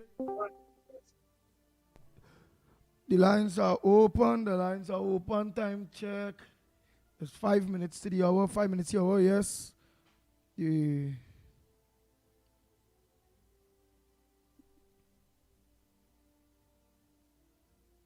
Nice. So I'm just hook back up this thing here to take some calls. Oh boy. Morning, Lennox. Morning, Mikey. Morning to everybody who's on the line. Hello? Go ahead, caller. Morning. Yeah, morning, Andy, Mikey, Lennox, and everybody who's on the live. Andy, listen to this now. One of the things that I'm looking forward to, you see, the former administration, everybody who was in that former administration, I want to see silver bracelets and blue lights because they're responsible for bringing this country into a chaotic state. And they have to be held accountable because you can't just let these people and them mash up the place just like that. You only need 10 point something billion dollars, right? 14 months cover. And all of a sudden, then this Heritage and Civilization Fund plus excess liquidity, you will tell me them wipe out all of that and top of that, they borrow money too? You borrow money too? Right? 140 something billion dollars, right? And you telling me that they will not be held accountable? Now they have to get locked up. They have to get locked up. We fed up with the PNM. PNM has to disappear. Fire burn this dirty, stinking, evil PNM, boy. I'm gone. God bless. Thank you, caller. Next caller, morning. Hi, good morning. Just want to make one contribution. Concerning these truck-borne water contracts and them. Seeing that water is doing a fantastic job because I had real pressure with water and I noticed most people are getting water. So are the government going to look into it? Because that, to me, if they take that same money and put it into people who not getting, the country would become better, 100% efficient with water supply. I agree, ma'am. I agree. Right, so we need to look into that. I know there's a lot of private companies that benefits from that truck-borne water. Yeah, we spoke about it several times right here, as a matter of fact. Right. So true. So don't forget tomorrow, most importantly, historic day. We'll talk more about it in the morning, but come out in your numbers wherever you're coming from. Come on down. 1:30 is the ceremonial opening, but you want to gather before that and give support. And That's true. So again, tomorrow morning, please go to all roads lead to the Red House, Parliament. Lennox, you're on later on tonight? Yes, I am. All right, and the Observer will be on Sunday. Good morning, Andy and Lennox. You see all them doctors and them? They're too wicked. You go tell me them, see what happened to the man daughter, and none of them ain't go see nothing. They're batching for one another inside of the. And all them lawyers, the Bible really say woe unto all there, you know. All there doesn't pick up people's case so. Because all they see that they will not pay off for or they drop the man case rather than to give the man justice. That's the kind of people all there is. But all they just run down all them venues when they go in the detention center and fight the case for them, and win all them million and change and thing for them. The Velis and them gain justice, but not the Chinese. Chinese are the suffer. This man deserves justice. You understand? He deserves justice. They're too wicked for what they do him. Have a good day, Andy. All right, thank you, caller. A lot to discuss. Again, tomorrow. Gentlemen. Don't forget. All right, well, if there's anything, let me lock off because I'm in it too. So let me lock off. Yeah, again, don't forget on Sundays now, 5 to 7 p.m., The Observer with yours truly, Mikey K. And later on tonight, Corridor Transformation with our very own Lennox Smith. Tomorrow, folks, the 13th, sitting of the Parliament. Yes, historic day. So please come out in your numbers, give support.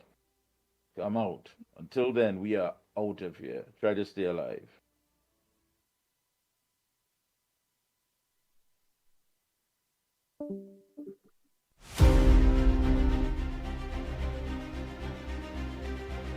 The Ground Report with Mikey K, Andy Williams, and Lennox Smith.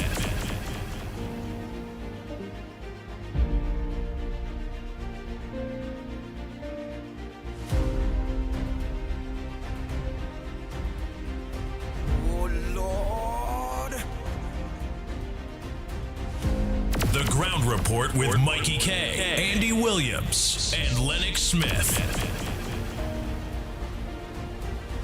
Bang, bang, bang, bang, bang, bang, bang, bang, bang.